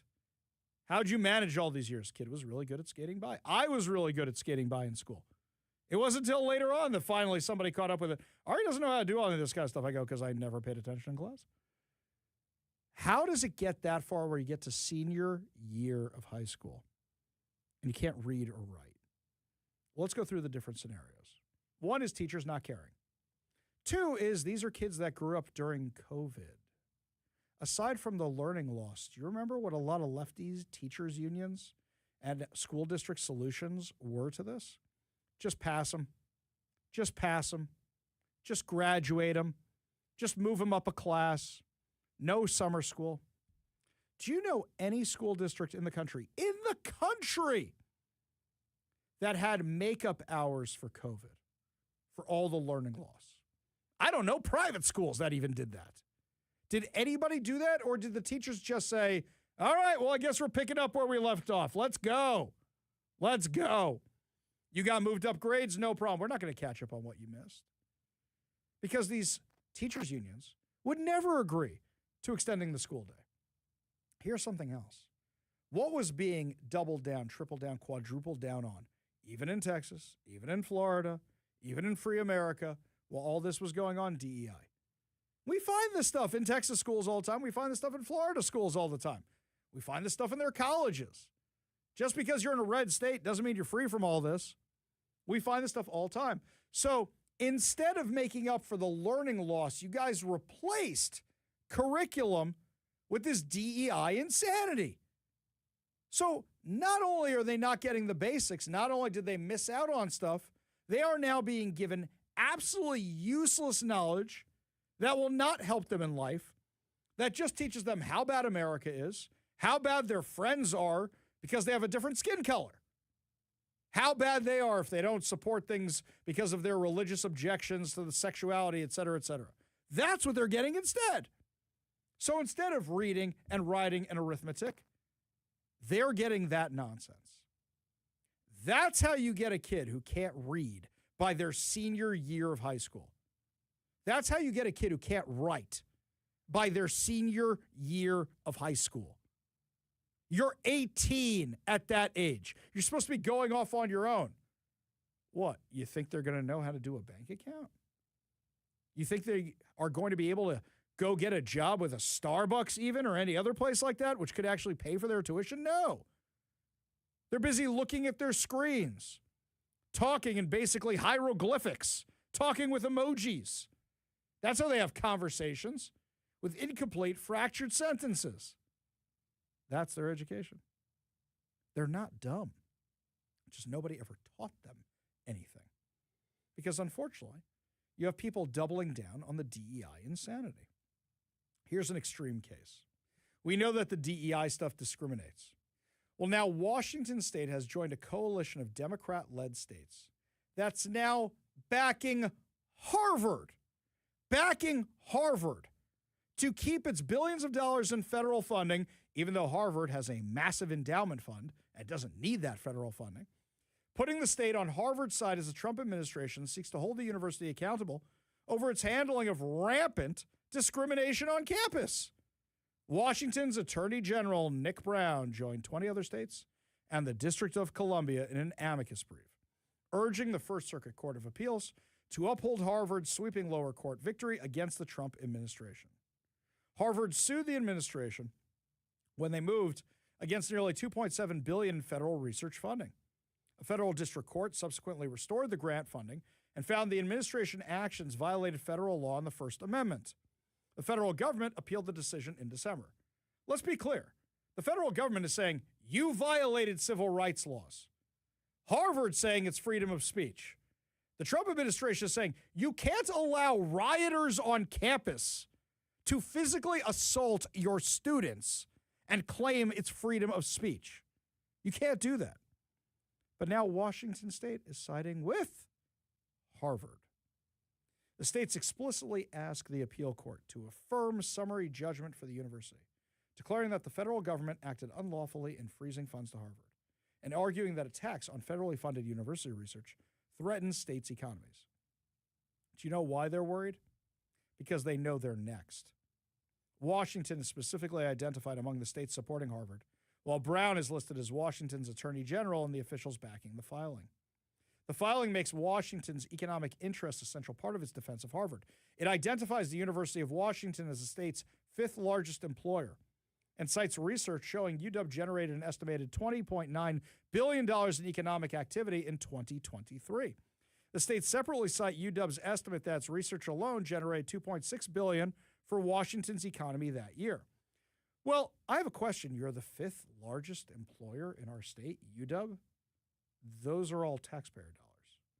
You think the Henry M. Jackson School needs its own dean, needs its own assistant dean, needs its own provost, needs its own janitor for the dean, secretary for the dean, receptionist for the dean, scheduler for the dean. Maybe that's why you're the 5th largest employers in Washington State. All right, let's go through our companies for a second. Well, it's not Starbucks anymore because they're getting out of here. Janicki's getting out of here. Amazon, Microsoft, T-Mobile, they're all cutting back jobs. Now your 5th largest employer is the University of Washington? There's a massive problem there. University of Washington's decision to invoke, Washington State's decision to invoke UW while defending Harvard presents an interesting parallel. Washington's own university has been engulfed by allegations of anti-Semitism and anti-Israel extremism since Hamas's October 7, 2023 terrorist attack. Let's not forget, they allowed the same kind of discrimination on campus that Harvard did. So it's no surprise here that they're worried about losing their federal funding. That's what this fight is all about. So next time Nick Brown says anything about civil rights, don't believe him. It's all about the money. All about the money. Up next, my friends, final hour free for all. Plus, some friends of ours went undercover to find out if they could vote in elections without ID. And it turns out, guess what? Yeah, you can. We'll have the insane audio for you when we come back. You're listening to the Ari Hoffman Show on Talk Radio 570 KVI.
Welcome to the Ari Hoffman Show's final hour free for all. Your calls, your texts, your thoughts, your stories, streaming live at KVI.com and the KVI app.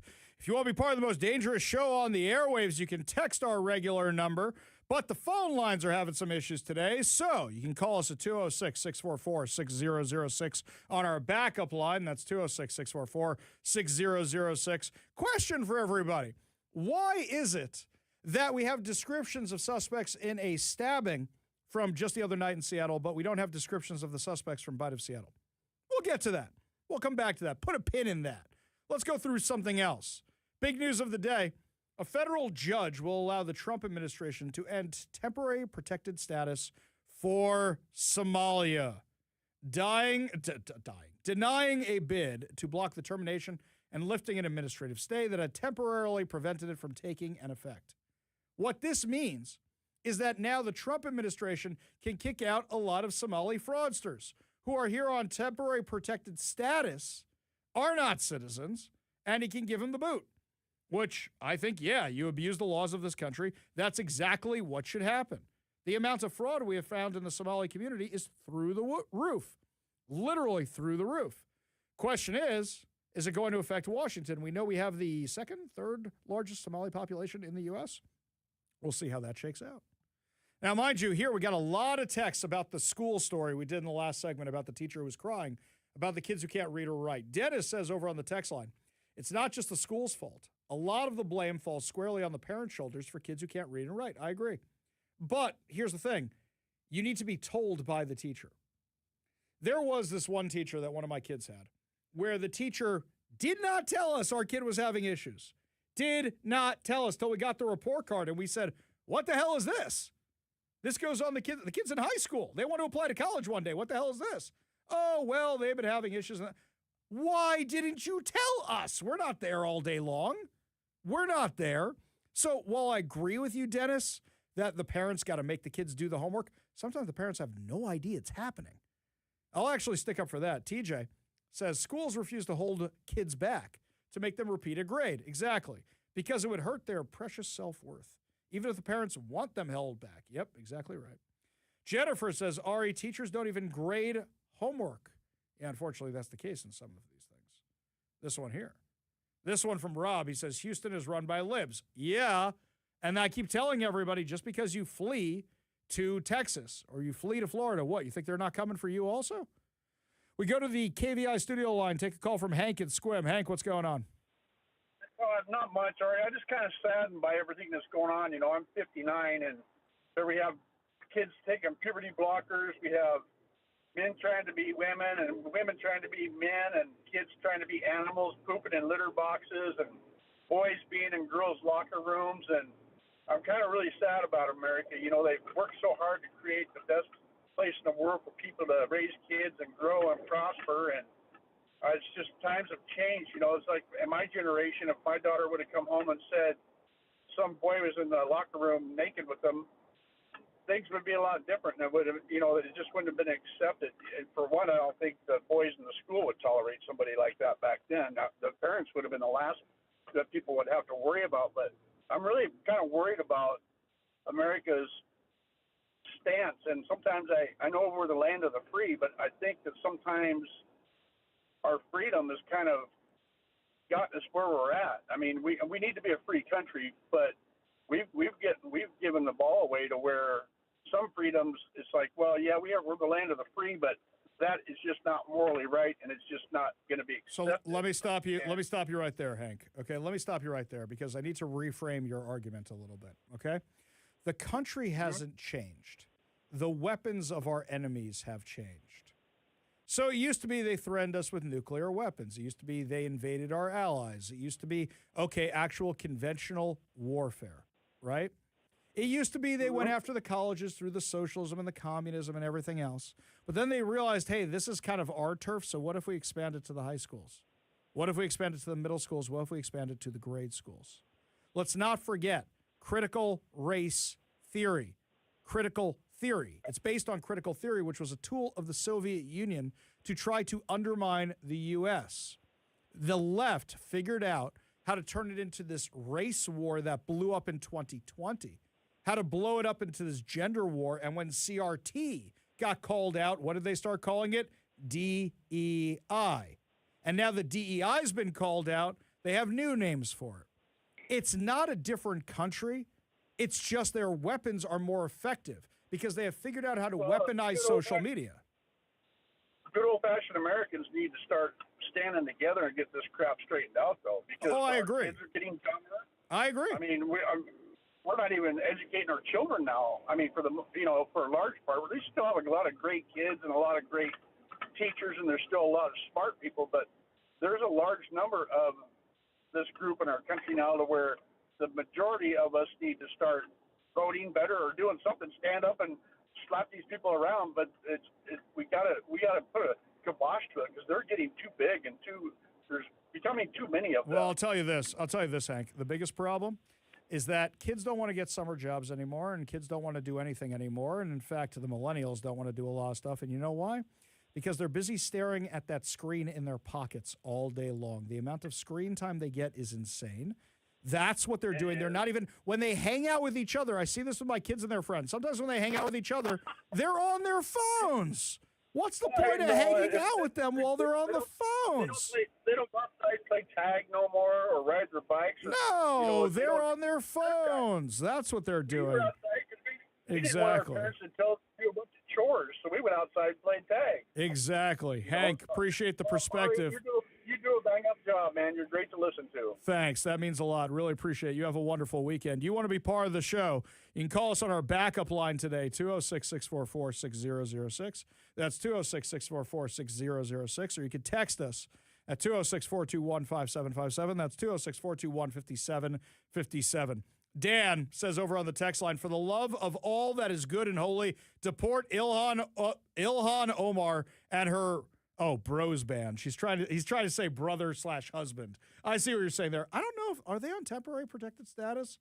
I don't know if they actually are, or are they actual citizens at this point? We have to check those kind of things out. Why are we discussing this today?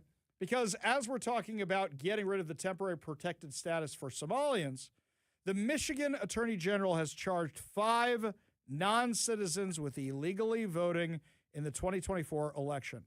I thought it wasn't happening. Wait a second. Well, it's got to be a Republican. No, wait. The Attorney General of Michigan is definitely a Democrat. You remember, this is the Democrat who doesn't feel safe going to the Democratic convention. In fact, we're going to have somebody from Michigan joining the show at 5:30 today to talk about the fact that their own Attorney General doesn't feel safe going to the conference, not because she's a Republican, because she's not, she's a Democrat, but because there's so much rampant anti-Semitism and bigotry in the Democrat Party, she's worried about what could happen to her. Michigan Attorney General Dana Nessel charged 5 non-citizens with illegally voting in the federal elections of the 2024 Wolverine state. Quote, in my office, we've always taken election crimes seriously and prosecute attacks on our voting systems to the fullest extent of the law. We're upholding election integrity by investigating all claims of non-citizen voters, as rare as they are, and holding bad actors accountable when they refuse to abide by laws that keep our elections safe and secure. Hang on a second. Hey, Steve Hobbs. Hey, Nick Brown. It's that easy. That's a Democrat statement holding people accountable. You guys just throw your hands up in the air and say, nope, ain't happening. Ain't happening. Not at all. Nothing to see here. Quote, these charges reflect the severity of the allegations, the sanctity of our democracy, and the tremendous consequences of voting illegally, whether that's done to try and test security measures or to make an unlawful vote count. Those who are charged include 5 non-citizens that allegedly voted, as well as a U.S. citizen that has been accused of registering her non-citizen spouse to vote in the 2024 election. Michigan is one of the states that President Donald Trump has scrutinized in relation to his claims about fraud in the 2020 election. Now, we don't have the SAVE Act yet, but I wonder if these videos might make a difference.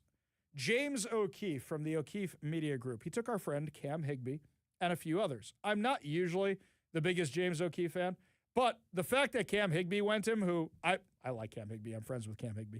So the fact that Cam Higbee went with him, let me tell you the shtick that they did. James O'Keefe dressed in full Muslim male garb, but he is pasty white. And he put on a fake accent. And he went to a voting booth because he found out in Minneapolis, you can vote without ID, and you can say you can vouch for 8 other people who don't have ID and say they live in the district, let them vote. He told them his name was William Wallace. Does that name sound familiar to anybody? William Wallace. The guy from Braveheart. Mel Gibson's character from Braveheart. Okay? Told them the name was William Wallace, and they let him do it. Give a listen to this report from O'Keefe Media Group. I'm James O'Keefe, and this is vouching for 7 other Muslims at a Minneapolis polling booth. We're going in to this location, and I'm going to say that I'm vouching for them. The name is William Lawrence. The question about the vouching program, yeah? Vouching? I can vouch for them, but they are not registered. That's okay, that's fine. Can I bring 5 more from up to 8 people? Okay, that's a good thing. We go back and we get Krishna and Ernesto and Mohammed. In Minnesota, you can show up on election day and vouch for up to 8 unregistered voters. Members of the Justice League dress up in traditional Muslim attire, including a transgender wearing a burqa, and put this vouching law to an extreme test on primary day, August 11th. Gonna be a baller, shot caller, 20-inch blades on the Impala. The vouching, yeah? You're vouching for? I vouch for them. Oh, great. Is that okay? Yes. How does that work? Well, if you're all in the same precinct, Yes. and you are already registered, which it looks like you are, then you can vouch for them as ID for them. Oh, good. She says to me, I says they do not need ID. She says, you are the ID. He is the ID. See, I am the ID. And no ID needed. I just vouch for them. Well, It's you're good. the ID. I am the ID. It's good. How many people may I vouch for? What is it? 8? I thought it was 6. I can vouch for 8 people? Mhm. 8 people, no ID. We come right back. Thank you. Most poll workers we visited were willing to let us vouch with no questions asked. Okay, that's insane. That's absolutely insane. You want to know how crazy this is, by the way? While that was going on, I did a little Google search for the name William Wallace in Minneapolis, Minnesota. There are dozens of people named that. So he could show up, say his name, does not prove that is his name at all, and they were going to let him vote. Now, to be clear, he did not actually touch any ballots. He did not do any of that because that would be illegal. He didn't actually vote, but they were going to let him do it. They were going to let you heard it right there on the recording. What's even crazier is what our friend Cam Higbee did. Cam Higbee is dressed in a full burqa. Can't even see his face. And they were going to let him vote. Hello, what is your last name? Is that and what is your first name? Genevieve Genevieve? and vouch. I'm sorry? Vouch. She's vouching? I vouch. Oh, for her? And is she Genevieve? No. So are you wanting to vote first? You're gonna have to make a phone call. Yes. But can she vote if I vouch? No, good luck. Does she live within this precinct? Yes.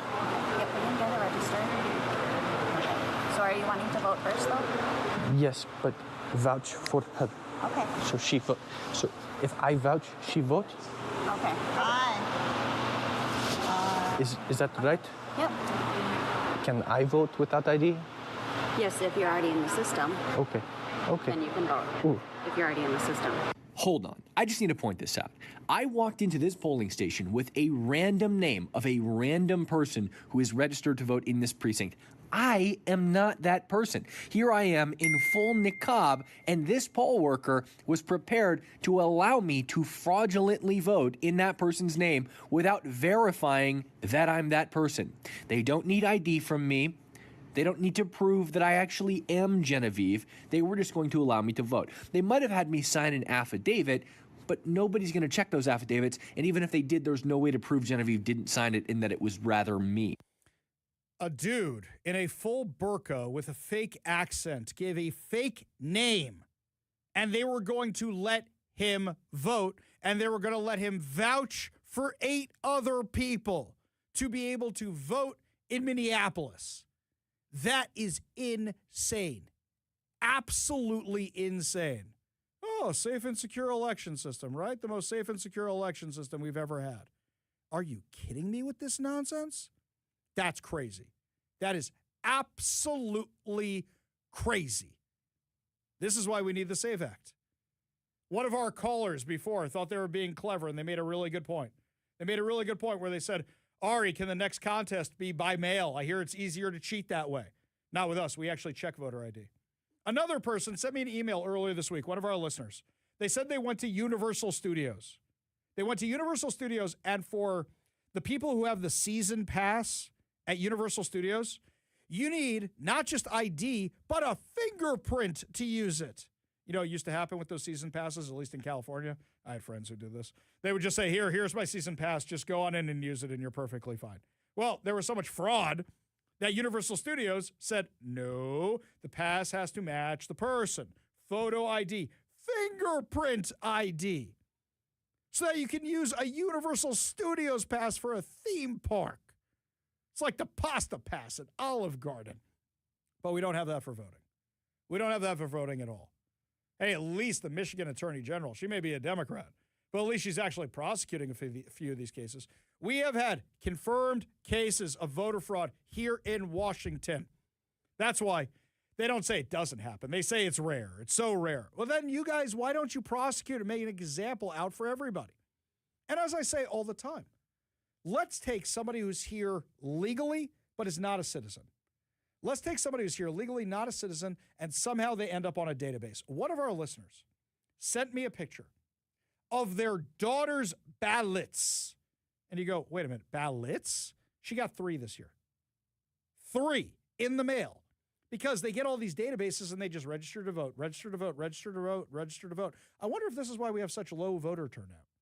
I wonder if it's because they just keep adding names, and through motor voter laws, they're adding non-citizens. And you notice the voting rate just keeps going down, down, down, down, down. Is it because they're adding more names? But here it's basically the honor system. But you have somebody who's in the country, non-citizen, but here illegally, and then they get a ballot in the mail. They may not know our laws. They may think it's perfectly fine. Well, they registered me. So isn't the error on them if they registered me? That should be a no-brainer. For the Democrats, what? They really want their friends who are non-citizens getting in trouble? No, they don't want to prosecute any of this stuff. It is crazy. It is absolutely crazy that Cam Higbee walked into these polling locations in Minneapolis, Minnesota, in a full burqa. You couldn't even understand what name he was saying. And those poll workers were ready to let him vote. It's even crazier to me that James O'Keefe, with that fake accent, definitely not looking Muslim in any way, shape, or form, was able to walk in there, give the name of a movie character. I know he's a historical figure, but from a Mel Gibson movie, and was able to vote without producing any ID. Here's the other thing. There's like 20 William Wallaces just in Minneapolis. How do they know they have the right one? How do they know they have the right one between all those guys? The real one shows up and goes, hey, wait, I didn't vote already. What are you talking about? Now I don't get to vote? Safe and secure, my you-know-what. It most definitely is not.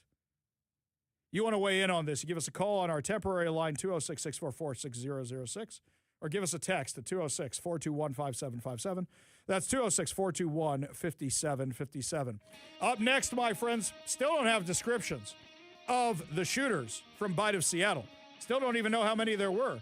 Yet somehow we have a description of a stabbing in Belltown? Oh, did they not match a certain profile? Give you all the details when we come back. You'll listen to The Ari Hoffman Show on Talk Radio 570 KVI.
Welcome back to the Ari Hoffman Show. Just a reminder, if you missed any part of the show, the Ari Hoffman Show Reloaded is running from 6 to 7 p.m. It's brought to you by our friends over at Wade's Eastside Guns and Bellevue Indoor Range, Puget Sound's premier destination for everything firearms. Also, don't forget, you can also subscribe to the podcast on whatever your preferred podcast platform is. I do love all the people on the text line sending me Braveheart quotes because of that last story where he gave his name as William Wallace. I love that movie. I don't care that the dude's a raging anti-Semite. I love that stupid movie. It's a great movie. I don't care that you can see trucks in the background of it in certain scenes. I don't care that it's got the record for the most movie mistakes and historical inaccuracies in a movie. I love that movie. I really do. I still listen to the soundtrack sometimes just to mellow out. I love that movie, Braveheart. Really, really do. Anyway, switching gears here for a second. There was a stabbing in Belltown just the other day. Police are investigating it. Happened Thursday morning.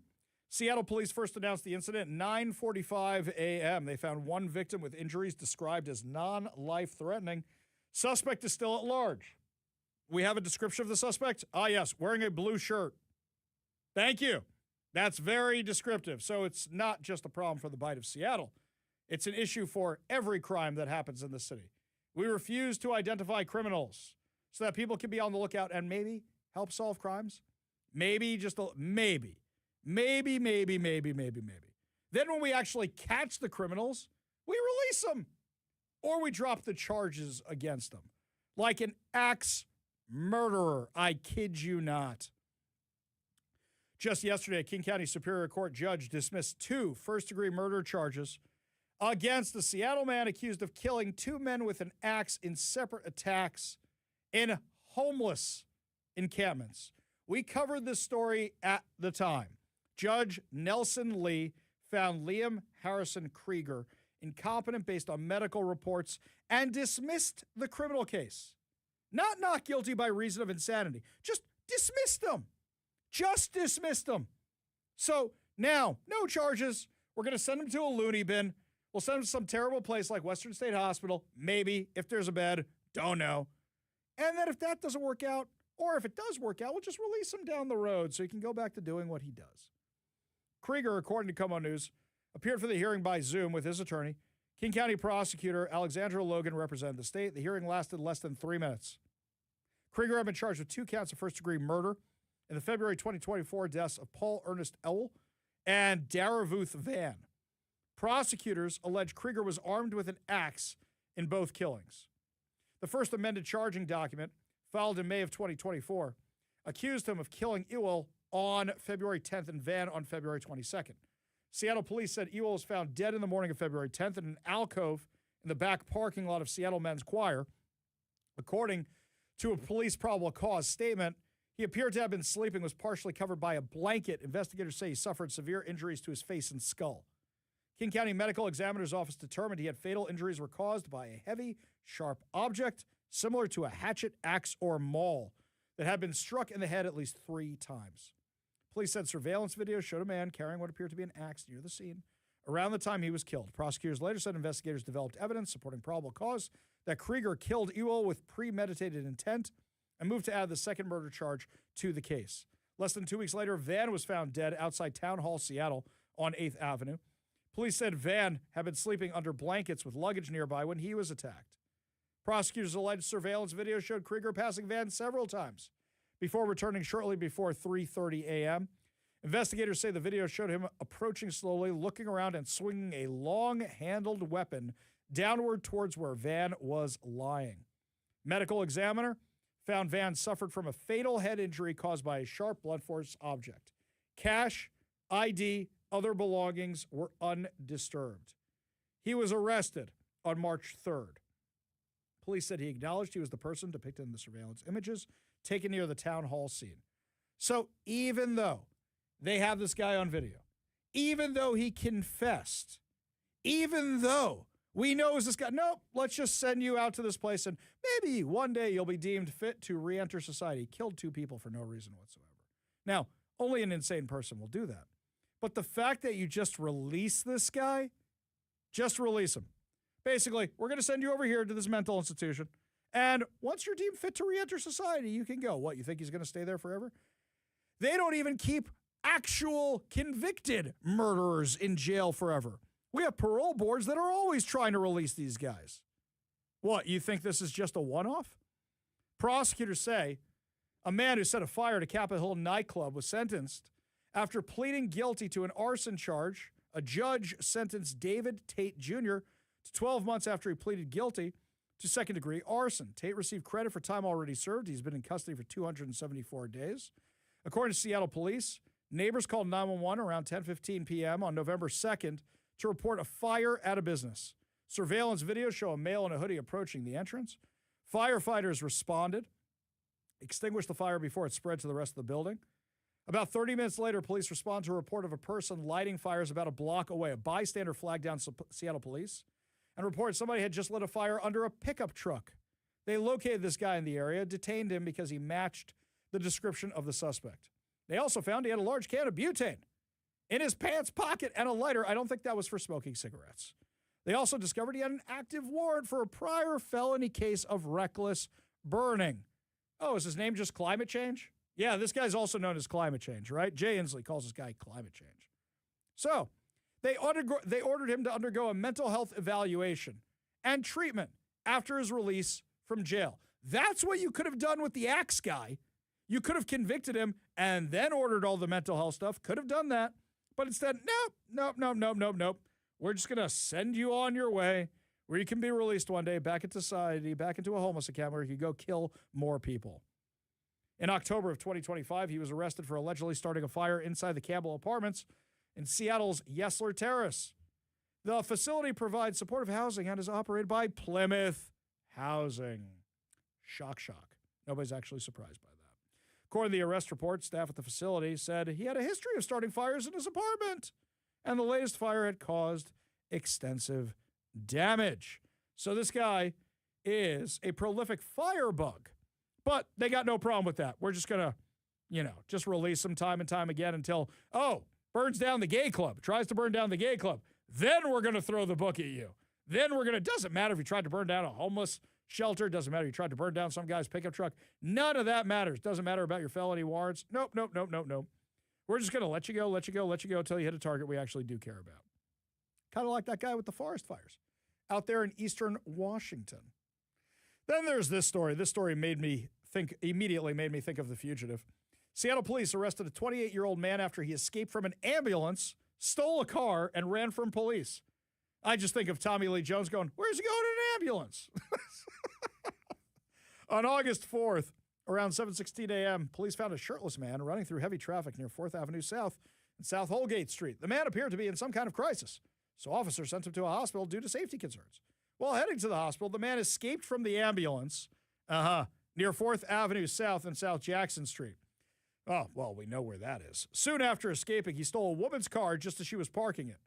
Officers used the vehicle's tracking system to find it near South Grand Street and Martin Luther King Jr. Way South. Oh, great, my neighborhood. After it hit a parked vehicle, the suspect ran from the vehicle, leading police on a chase until he was caught and arrested. Real-time crime center analysts notified officers the suspect had been driving the stolen car into oncoming traffic at a high rate of speed and hanging out the vehicle. I just think of the Joker. I think of Heath Ledger hanging out while he's driving the police car. That's what I'm thinking of. 28-year-old man was booked into King County Jail for stealing a car, driving recklessly, hit and run. Has he been released already? Oh, this is an old report.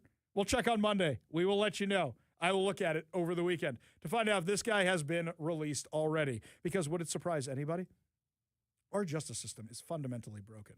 We just keep releasing these guys, and releasing these guys nonstop. Dan Smith says over on the text line, wait, the axe murderer's name is Kruger? No, not Kruger. Krieger.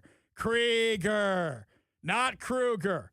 Okay? Doesn't have those knife finger things. Not like that. Like the guitarist for The Doors, there Bobby you go. Krieger. There you go. Not Kruger. Krieger. But very clever. Very clever. Up next, my friends, Democrats are so unhinged that their own attorney general in Michigan won't go to their convention because they're worried about being attacked and assaulted. One expert will join us next, tell us how bad it really is. You're listening to the Ari Hoffman Show on Talk Radio 570 KVI.